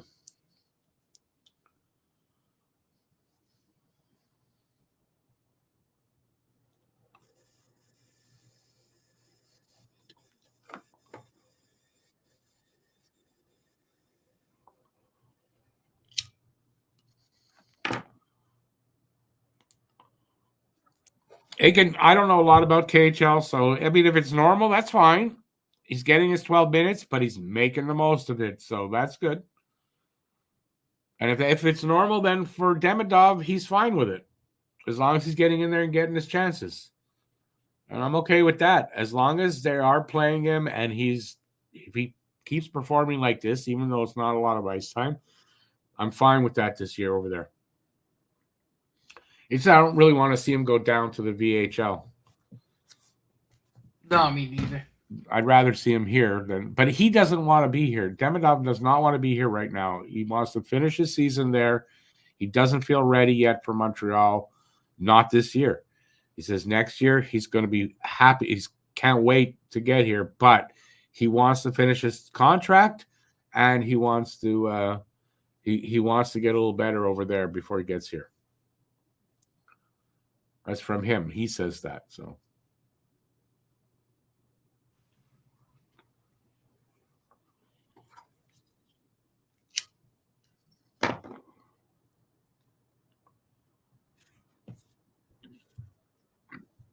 Steve Beisha says an interference penalty that causes an injury is a 5-minute major. Just an interference call that causes an injury is a 5-minute major. Any other play penalty that causes an injury is not a 5-minute major? And it's not. So why is an interference call a 5-minute major if it causes an injury?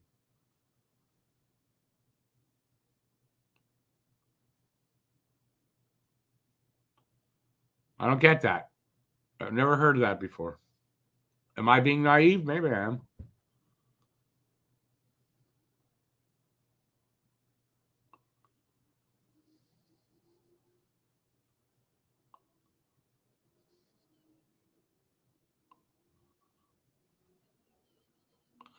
David, I'm sorry, but I'm going to tell you this, and I like you, so don't take it the wrong way, but you're full of shit. Quebec does not have the right to be, I can't even get the word, to be prejudicial to me for being English, and Alberta is part of Canada, and they can suck it in trying to be separate. Quebec can't separate, neither can you guys over there. And you're just just a bunch of redneck, racist pieces of shit, most of them. And if you don't like that, I'm sorry. He didn't even touch his head. They're showing the replay again.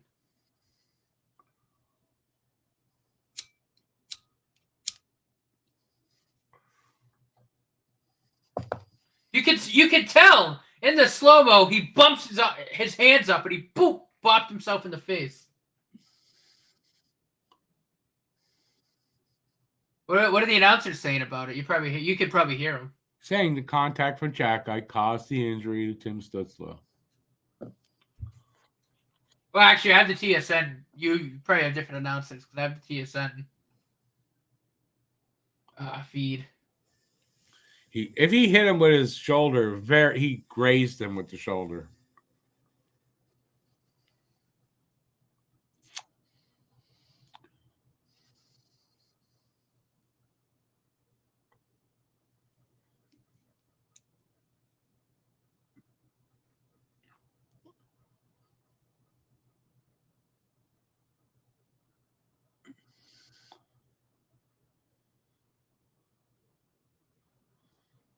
Okay, I sort of don't get it, Shazam, but that's fine.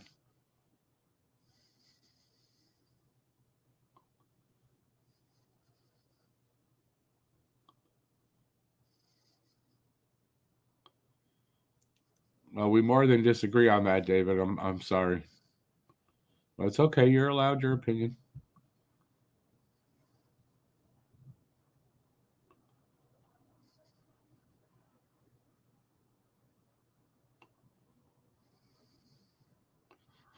Our clocks are moving back on November 3rd, Joe.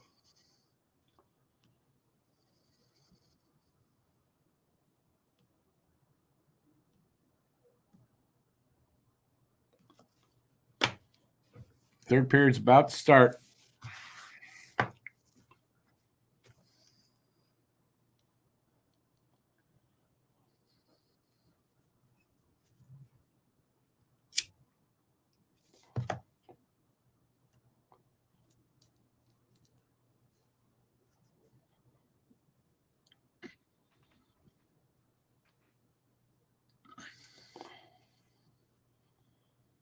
Puck went out. There's only 16 seconds in. 3-2 Ottawa. Third period. Who's going to win this game? Oh, I read in the box right away. I don't know for what. Oh, I get it. Just okay. Well, it's not that funny. Had to be there. Another quick whistle. Jeez, they can't get this third period started. A penalty. Habs going on. Armia. Hooking on Armia.